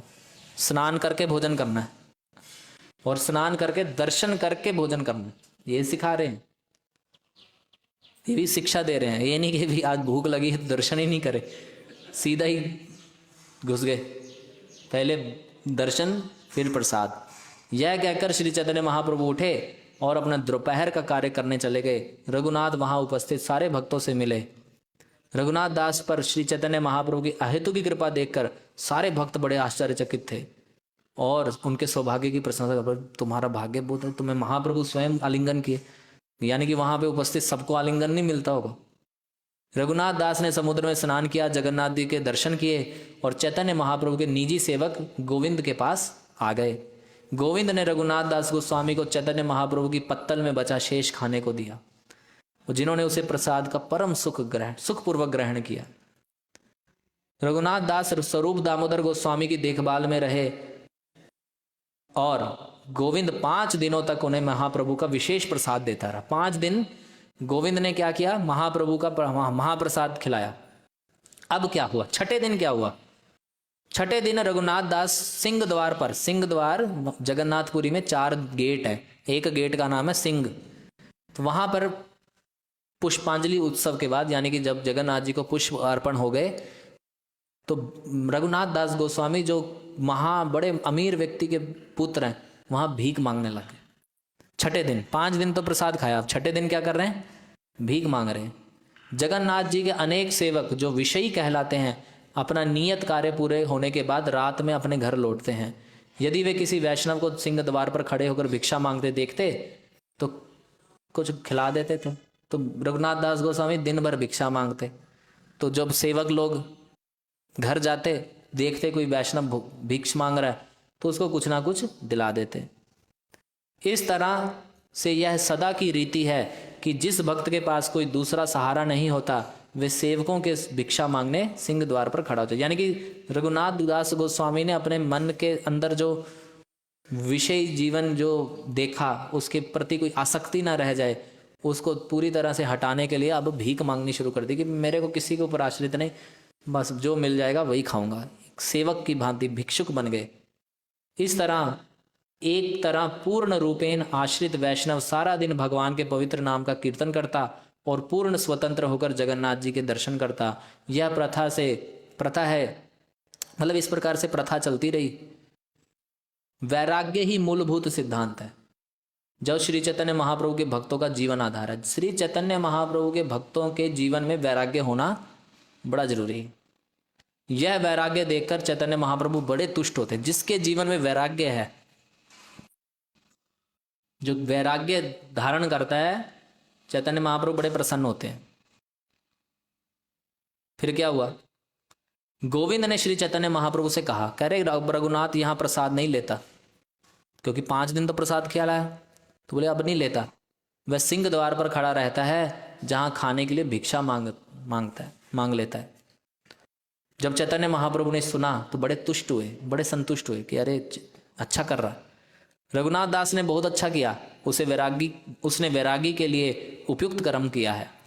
वैरागी को सदैव भगवान का कीर्तन करना चाहिए, भिक्षा मांग कर रहना चाहिए और अपना जीवन निर्वाह कर लेना चाहिए। ज़्यादा सोचना नहीं चाहिए कि मेरे पास तो ये है, फैसिलिटी है। बस वैरागी का क्या काम है, पवित्र नाम का कीर्तन करो और भिक्षा मांग के खा लो, बस यही करना है। ठीक है ना, इसको नकली नहीं करना। पता चले आज ही लग गए भिक्षा मांगने गली गली जाके, नकली नहीं होता। पहले भजन करिए, पहले सिर्फ क्या बोला, पहले पवित्र नाम का कीर्तन करना। जब कीर्तन करेगा तो वैराग्य आएगा। सन्यासी को अन्यों पर आश्रित नहीं रहना चाहिए कि वो मेरे को देगा तब मेरा भोजन होगा। यदि वह ऐसा करता है तो वह असफल होगा। अगर कोई सन्यासी ये सोच के बैठा कि भाई मेरा ये प्रभु जी चला रहे हैं, तो वो कभी सफल नहीं होगा। भगवान पे आश्रित रहता है। यदि वैरागी अपनी जीभ के लिए विभिन्न प्रकार का भोजन चखने के लिए उत्सुक रहे कि उनके घर जाएंगे, वहां पे ये मिल जाएगा, वहां, है ना, तो उसका आध्यात्मिक जीवन समाप्त हो जाएगा और वह अपनी जीभ के स्वाद का गुलाम बन जाएगा। इसलिए जीभ के कंट्रोल में नहीं आना, जीभ को कंट्रोल करना है हरि नाम लेके। ये नहीं सोचना कि भाई वहाँ पे भंडारा चल रहा है वहाँ चले जाए, वहाँ तो अच्छा चलता है, यहाँ का प्रसाद इतना बढ़िया नहीं है, वहाँ का बढ़िया है। तो ऐसा नहीं सोचना, जो भगवान दे दे संतुष्ट हो। चाणक्य पंडित बोलते हैं कि अपनी पत्नी, भोजन और धन से संतुष्ट रहना चाहिए, और नाम जप, विद्या अर्जन, इसमें कभी भी संतुष्ट नहीं होना चाहिए। लेकिन अपनी पत्नी, भोजन और धन में संतुष्ट हो जाना चाहिए। जितना है उतने में संतुष्ट होना चाहिए, नहीं तो गुलाम बन जाएगा। वैरागी का कर्तव्य है, जो लोग भक्त लोग सुनो ध्यान से, वैरागी का कर्तव्य है कि वह सदैव हरे कृष्ण का कीर्तन करे।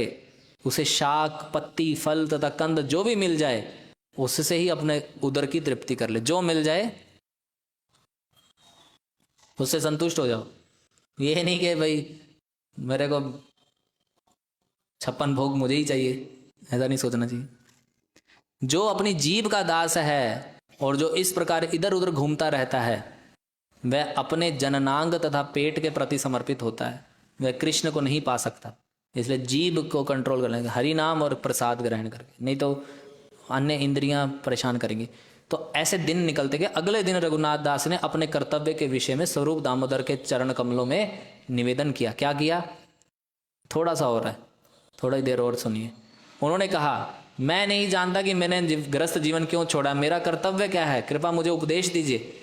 यानी कि मंदिर आने के बाद भी सोचना चाहिए कि मैं यहाँ क्यों आया हूँ, मेरा कर्तव्य क्या है, सब कुछ छोड़ के आ गया, क्यों आया। रघुनाथ दास कभी भी महाप्रभु के समक्ष एक शब्द नहीं कहते थे। उन्हें लगता था कि भी मेरी अथॉरिटी कौन है, स्वरूप दामोदर से कहते थे, महाप्रभु से ज्यादा नहीं कहते थे। लेकिन कभी कभी अपनी बात महाप्रभु के सामने इनके माध्यम से प्रकट करते थे कि आप, मेरी ये इच्छा है, महाप्रभु क्या कहेंगे।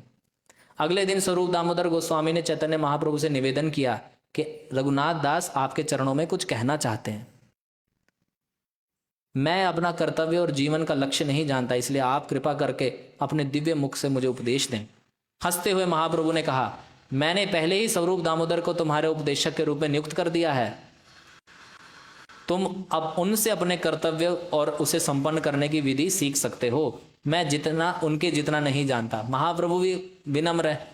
वो क्या बोले कि मैं तो आपको पहले ही स्वरूप दामोदर गोस्वामी को समर्पित कर दिया, मैं नहीं जानता, आप उन्हीं से पूछिए। फिर भी यदि तुम श्रद्धा और प्रेम पूर्वक मुझसे उपदेश लेना चाहते हो तो निम्नलिखित शब्दों से अपने कर्तव्य निश्चित कर सकते हो। क्या बोल रहे हैं सुनिए ध्यान से, सभी भक्तों के लिए इंपॉर्टेंट है। क्या करना है एक भक्त को, अगर हम भक्ति में आ रहे हैं तो क्या करना है, तो सुनिए, बोलिए। ना तो सामान्य लोगों की तरह बोलो, जो बाहर के लोग बोलते हैं, इधर उधर की बातें करते रहते हैं। बोले ग्राम्य कथा ना सुनिबे, एक तो ग्राम्य कथा बोलते हैं इसको, इधर उधर की बातें, कृष्ण के अलावा कोई भी बात जो चल रही हैं, चर्चाएं चल रही हैं, उधर इसका ये हो गया, इसका ये हो गया, ये चल रहा है मेरा इसका उधर का इधर इधर, ये सब नहीं करना और ना उसको सुनना है। ग्राम्य वार्ता ना कहीबे, ग्राम्य वार्ता ना सुनीबे, भाल ना खाईबे। बहुत स्वादिष्ट भोजन के पीछे मत भागते रहो, स्वादिष्ट मिले मैं तभी स्वादिष्ट स्वादिष्ट करते रहे, नहीं। और बड़े सुंदर सुंदर वस्त्र परिधान भी नहीं पहनने के पीछे पागल रहो। ये 4 चीजें महाप्रभु बोले। एक तो संसारी बातें ना करो, संसारी बातें सुनो ना, और बहुत स्वादिष्ट व्यंजनों के पीछे ना भागो, और सुंदर वस्त्र पहनने के पीछे भी मत भागो। Simple living high thinking, simple dhoti kurta बढ़िया है। ये चैतन्य महाप्रभु शिक्षा दिए रघुनाथ दास गोस्वामी को। और क्या बोले, कभी सम्मान की आशा मत रखो कि मेरा सम्मान हो, किंतु अन्यों को सम्मान दो। सदैव भगवान कृष्ण के पवित्र नाम का जप करो और मन में वृंदावन वासी राधा तथा कृष्ण की सेवा करो। मन में राधा कृष्ण की सेवा करना मतलब जैसे हम यहाँ पे रह रहे हैं तो कृष्ण की सेवा का मन में चिंतन होना चाहिए, और कोई चिंतन नहीं होना चाहिए। तो बोले महाप्रभु, ऐसे मैंने संक्षेप में तुम्हें उपदेश दे दिया है, अब तुम इनके विषय में ज़्यादा जानकारी के लिए स्वरूप दामोदर से बात करो। मैंने तुम्हें सार बता दिया। जो अपने आप को घास से भी तुच्छ मानता है और वृक्ष से भी अधिक सहनशील और निजी सम्मान की इच्छा नहीं रखता, दूसरों को सम्मान देता है, वह सरलता पूर्वक भगवान के नाम का कीर्तन कर सकता है। यह सुनकर रघुनाथ दास ने श्री चैतन्य महाप्रभु के चरण कमलों की वंदना की और महाप्रभु ने कृपा पूर्वक उसका आलिंगन कर लिया। महाप्रभु बड़े दयालु हैं। श्री चैतन्य महाप्रभु ने पुनः स्वरूप दामोदर को सौंप दिया रघुनाथ दास गोस्वामी को। इस प्रकार रघुनाथ दास स्वरूप दामोदर गोस्वामी के साथ अब डेली मीटिंग करते थे, बातें करते थे, सीखते थे। इस बार बंगाल के सारे भक्त आए और पहले की तरह चैतन्य महाप्रभु उन सबसे प्रेम पूर्वक मिले। पहले की तरह ही उन्होंने भक्तों के साथ मिलकर गुंडीचा मंदिर की सफाई की और बगीचे में वन भोजन किया। महाप्रभु ने रथ यात्रा के उत्सव के समय भक्तों के साथ नृत्य किया। यह देखकर रघुनाथ दास आश्चर्यचकित हो गए। रघुनाथ दास देख रहे थे महाप्रभु क्या क्या करते हैं। गुंडीचा मार्जन हर साल ही होता था। 18 साल महाप्रभु रहे, 18 बार रथ यात्रा अटेंड की, नाचते थे। रघुनाथ दास सभी भक्तों से मिले। अद्वैताचार्य ने उन पर विशेष कृपा करी। अद्वैताचार्य भी आए और उन्होंने विशेष कृपा करी। शिवानंद सेन से भी मिले। अब शिवानंद सेन को किसने चिट्ठी लिखी थी? उनके पिताजी ने लिखी थी। तो उन्होंने बोला कि तुम्हारे पिता, तुम चिट्ठी भेजे थे मुझे, 10 व्यक्ति भेजे भी थे, तुम्हें ढूंढ रहे थे। उन्होंने चिट्ठी लिखी थी, किंतु जब 10 व्यक्ति में मेरे पास कोई तुम्हारी सूचना ही नहीं थी, तो फिर वो घर चले गए वापस, ऐसा बताए। जब बंगाल के सारे भक्त जगन्नाथपुरी में 4 महीने रुककर घर लौटे तो रघुनाथ दास के पिता ने उनके आगमन के विषय में सुना, इसलिए उन्होंने शिवानंद के पास फिर से व्यक्ति भेजा। अब 4 महीने सब लोग कहाँ रहे? जगन्नाथपुरी। अब जब 4 महीने बाद वापस आए, फिर से शिवानंद सेन को चिट्ठी भेजी, व्यक्ति भेजा कि बात करके आई। उस आदमी ने शिवानंद सेन से पूछा, क्या चैतन्य महाप्रभु के निवास स्थान पर किसी वैरागी को देखा आपने? नाम नहीं पूछ रहे कि भी रघुनाथ की बात हो रही, बोले कि किसी वैरागी को देखा। वह व्यक्ति गोवर्धन मजूमदार का पुत्र रघुनाथ दास है, क्या नीलाचल में उसके आपकी भेंट हुई? तो शिवानंद ने कहा, हाँ महोदय, रघुनाथ दास श्री चैतन्य महाप्रभु के साथ है और वह अत्यंत विख्यात व्यक्ति है, उसे कौन नहीं जानता। श्री चैतन्य महाप्रभु ने उसे स्वरूप दामोदर के संरक्षण में रख दिया है। रघुनाथ दास तो महाप्रभु के सभी भक्तों का प्राण बन चुका है। देखिए, ऐसा होना चाहिए डिवोटी, सबके हृदय को जीत जाए जो। नहीं, ऐसा नहीं होना चाहिए कि मतलब समझ रहे हैं, ऐसा बनो कि सारे वैष्णव आपको अपना माने और ऐसा लगे कि अरे ये तो प्रभु जी अच्छे हैं, प्राण बन जाओ। वह दिन रात हरे कृष्ण मंत्र का कीर्तन करता है, वह क्षण भर के लिए भी चैतन्य महाप्रभु की शरण नहीं छोड़ता, ये है भक्त। वहाँ सर्वोपरि संन्यास आश्रम में है, वह खाने या पहनने की परवाह नहीं करता, वह जैसे कैसे भोजन करता है और अपना जीवन यापन करता है। वह 10 दंड यानी कि 4 घंटे रात बीत जाने पर पुष्पांजलि देख लेने के बाद सिंह द्वार पर खड़ा होकर भिक्षा मांगता है। ये शिवानंद सेन बता रहे हैं कि आपका बेटा क्या कर रहा है। यदि कोई कुछ दे देता है तो खा लेता है, कभी कभी वह उपवास करता है और कभी चबोना चबाकर ही रह जाता है। यह सुनकर संदेशवाद व्यक्ति गोवर्धन मजुमदार यानी कि उनके पिता के पास लौट गया और उसने रघुनाथ दास का बारे में सारा कुछ बता दिया, ऐसा ऐसा हो रहा है। संन्यास आश्रम में रघुनाथ दास के व्यवहार का वर्णन सुनकर उसके पिता माता अत्यंत दुखी थे। माता पिता हमेशा दुखी होते हैं कि हमारा बेटा चला गया, वो बड़े दुखी थे।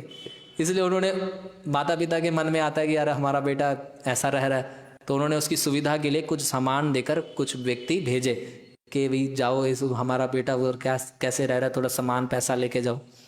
रघुनाथ दास के पिता ने तुरंत शिवानंद सेन के पास 400 मुद्राएं सोने की, दो नौकर और एक ब्राह्मण भेज दिया कि भी ये मेरे बेटे के लिए लेके जाओ।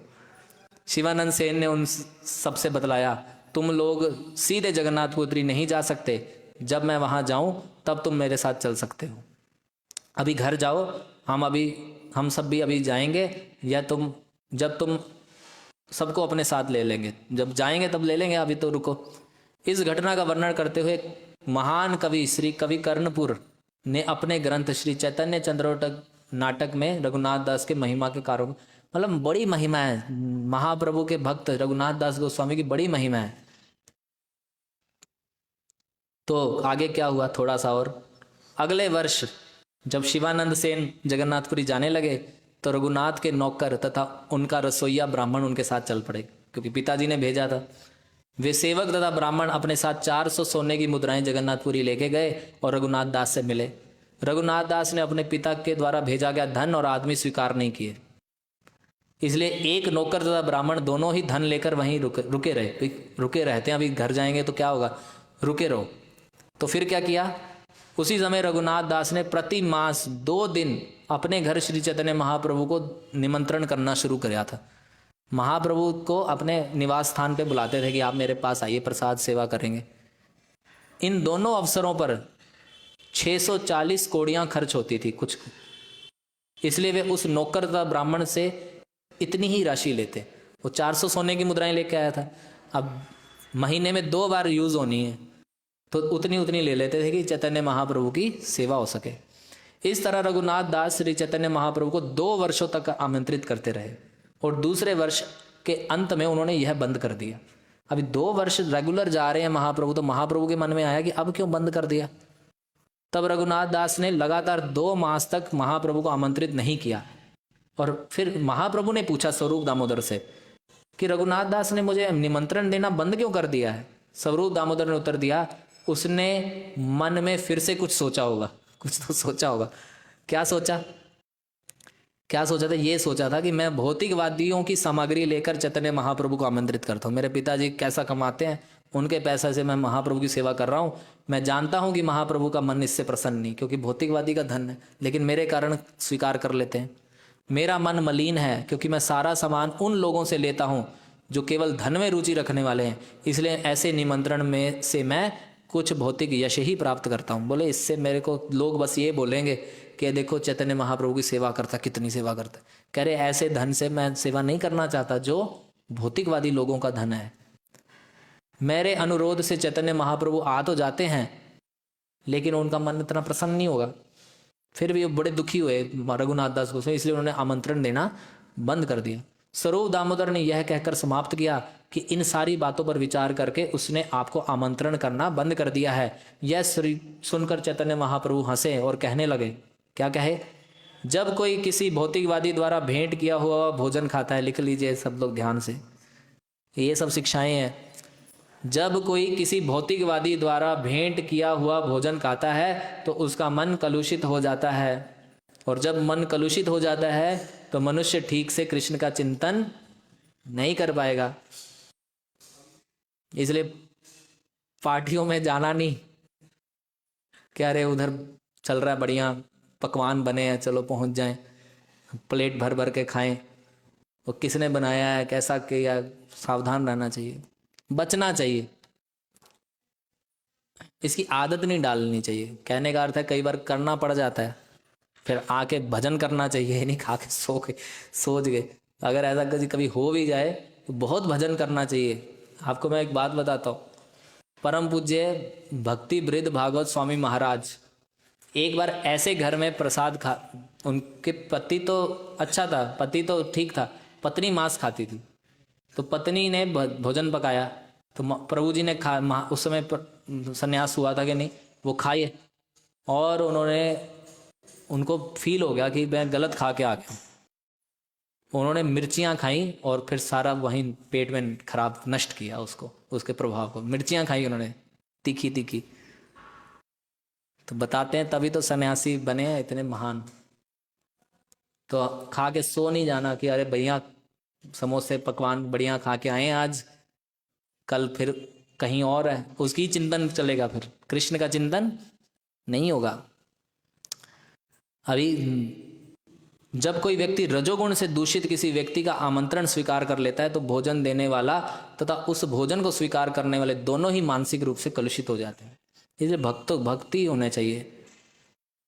रघुनाथ दास की उत्सुकता के कारण मैंने अनेक दिनों तक उसका निमंत्रण स्वीकार किया। यह अच्छा हुआ कि रघुनाथ दास ने यह जानते हुए इस रीति को त्याग दिया। महाप्रभु केवल दयावश जा रहे थे, लेकिन अब कुछ दिनों बाद रघुनाथ दास ने सिंह द्वार पर खड़ा होना बंद कर दिया।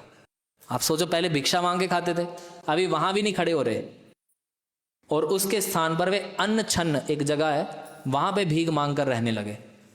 जब चैतन्य महाप्रभु ने गोविंद से समाचार सुना तो स्वरूप दामोदर से पूछा, अब भिक्षा मांगने के लिए रघुनाथ सिंह द्वार पर क्यों नहीं खड़ा होता? तो स्वरूप दामोदर ने उत्तर दिया, रघुनाथ दास को सिंह द्वार पर खड़े होने से दुख होता था, इसलिए वह अब दोपहर के समय अन्न छन्न में भिक्षा मांगने जाता है। यह समाचार सुनकर चैतन्य महाप्रभु ने कहा, उसने बहुत अच्छा किया, सिंह द्वार पर खड़ा होना बंद कर दिया। ऐसी भिक्षावृत्ति वैश्या के आचरण के समान है, क्योंकि वो देखता रहता है कब कौन देगा कौन देगा कौन देगा। तो महाप्रभु बड़े प्रसन्न हुए कि ये भी छोड़ दिया, वाह वेरी गुड। क्योंकि वैश्या क्या करती है ना, देखती है कि कौन मेरा अब मुझे देगा, तो भिक्षा मांगते वो देखते रहते थे, अब ये देंगे, तो अच्छा किया ये छोड़ दिया। किसी के ऊपर आश्रित नहीं रहना। यदि कोई व्यक्ति निःशुल्क भोजन देने वाले लंगर में जाकर जो कुछ उसे मिल जाए पेट भर लेता है तो अवांछित बातों का अवसर नहीं रह जाता। बस जहाँ मिल रहा है वहाँ जाके खा लो, जो मिल गया मिल गया, शांतिपूर्वक हरे कृष्ण का कीर्तन करो। चैतन्य महाप्रभु ये बात कहकर महाप्रभु इतने प्रसन्न हुए कि एक गोवर्धन पर्वत की शिला और गुंजा माला रघुनाथ को देकर कृपा करी। ये गोवर्धन शिला और वो माला आज भी वृंदावन में, जब आप एक मंदिर है वहां पे, राधा दामोदर नहीं, एक मंदिर है शायद श्याम सुंदर जी का मंदिर है, पुराना मंदिर है, प्रभु जी बता सकते हैं, राधा गोकुलानंद मंदिर, वहां पे आज भी ये गोवर्धन शिला रखी हुई है, जो किस कब दी थी? चैतन्य महाप्रभु ने रघुनाथ दास गोस्वामी प्रसन्न होकर दी थी कि भाई इन्होंने भिक्षा मांगना वहां पे छोड़ दिया। इतने प्रसन्न हुए, वैराग्य को देख के प्रसन्न हुए। तो ये गोवर्धन शिला दी। थक तो नहीं जा रहे? अभी थोड़ा सा हो रहा है। महाप्रभु इस शिला को कभी अपने हृदय पर रखते तो कभी अपनी आंखों से लगाते, कभी वे अपनी नाक से सूंघते और कभी इसे अपने सिर पर रखते। गोवर्धन पर्वत की यह शिला महाप्रभु के नेत्रों से निकलने वाले अश्रुओं से सदैव भीगी रहती थी। श्री चैतन्य महाप्रभु कहा करते थे, यह शिला साक्षात कृष्ण का शरीर है। वे उस शिला तथा माला को 3 वर्षों तक अपने पास रखे। तब रघुनाथ दास के आचरण से, देखिए आचरण से अत्यधिक प्रसन्न होकर महाप्रभु ने इन तीनों को उन्हें दे दिया। आचरण बड़ा इंपॉर्टेंट है। श्री चैतन्य महाप्रभु ने रघुनाथ दास को उपदेश दिया, यह शिला भगवान कृष्ण का दिव्य स्वरूप है, इस शिला की पूजा अतीब उत्सुकता से करना। इस प्रकार वो पूजा करने लगे। आगे चलते रही, आगे पूजा करते थे, ये हम छोड़ देते हैं, आगे बढ़ते हैं। फिर क्या हुआ, अब आखिरी के पल है।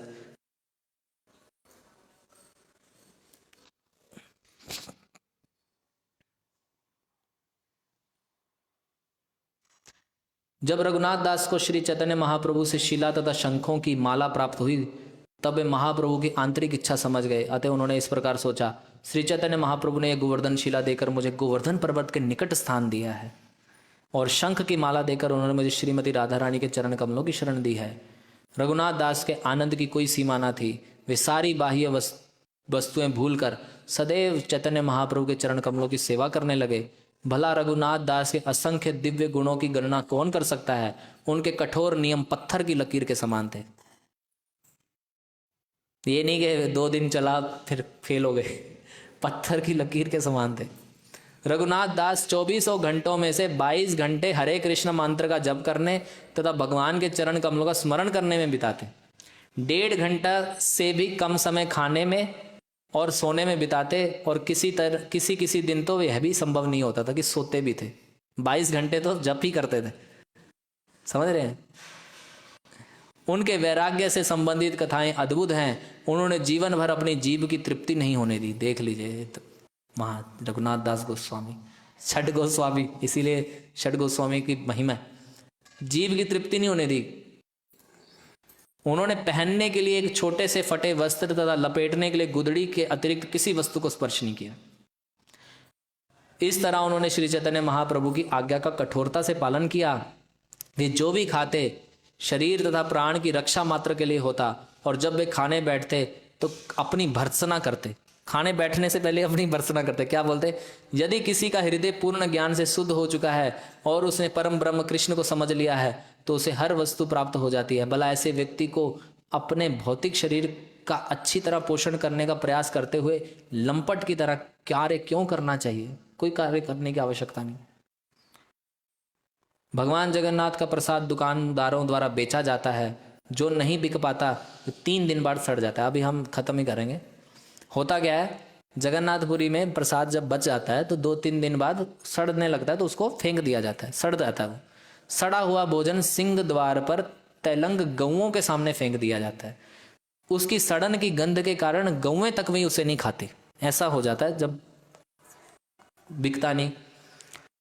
रात में रघुनाथ दास सड़ा चावल इकट्ठा करते, घर लाकर उसे धोते, तब वे चावल के कड़े भीतरी भाग पर नमक मिलाकर खाते। फिर रघुनाथ दास गोस्वामी ने ये खाना शुरू कर दिया। इतना वैराग्य।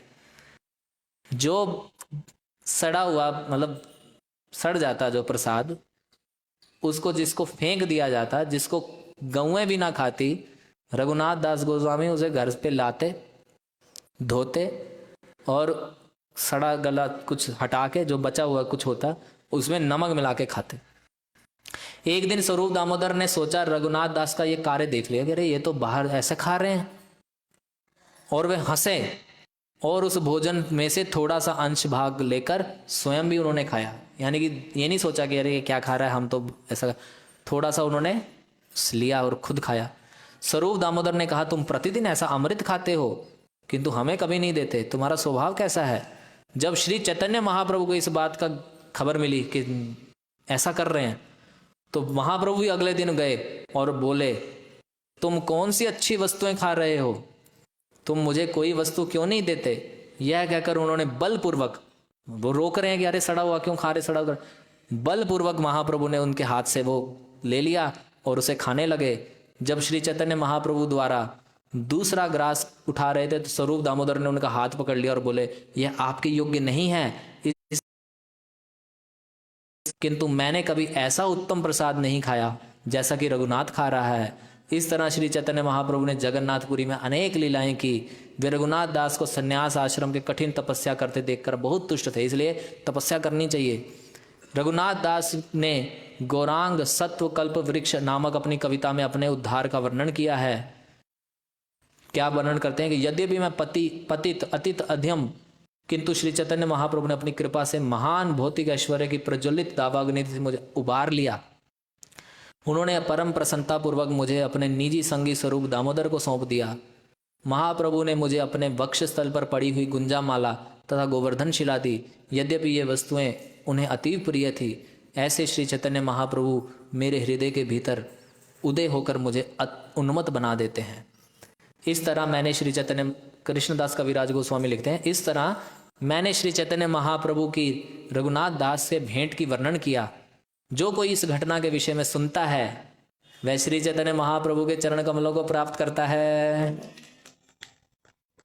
श्री रूप तथा श्री रघुनाथ के चरण कमलों की वंदना करते हुए तथा उनकी कृपा की कामना करते हुए उनके चरण चिन्हों पर चलकर मैं कृष्णदास श्री चैतन्य चरितामृत का वर्णन कर रहा हूँ। हरे कृष्णा कृष्णा कृष्णा हरे हरे, हरे राम राम राम हरे। तो लगभग 350 श्लोक हमने पढ़ लिए।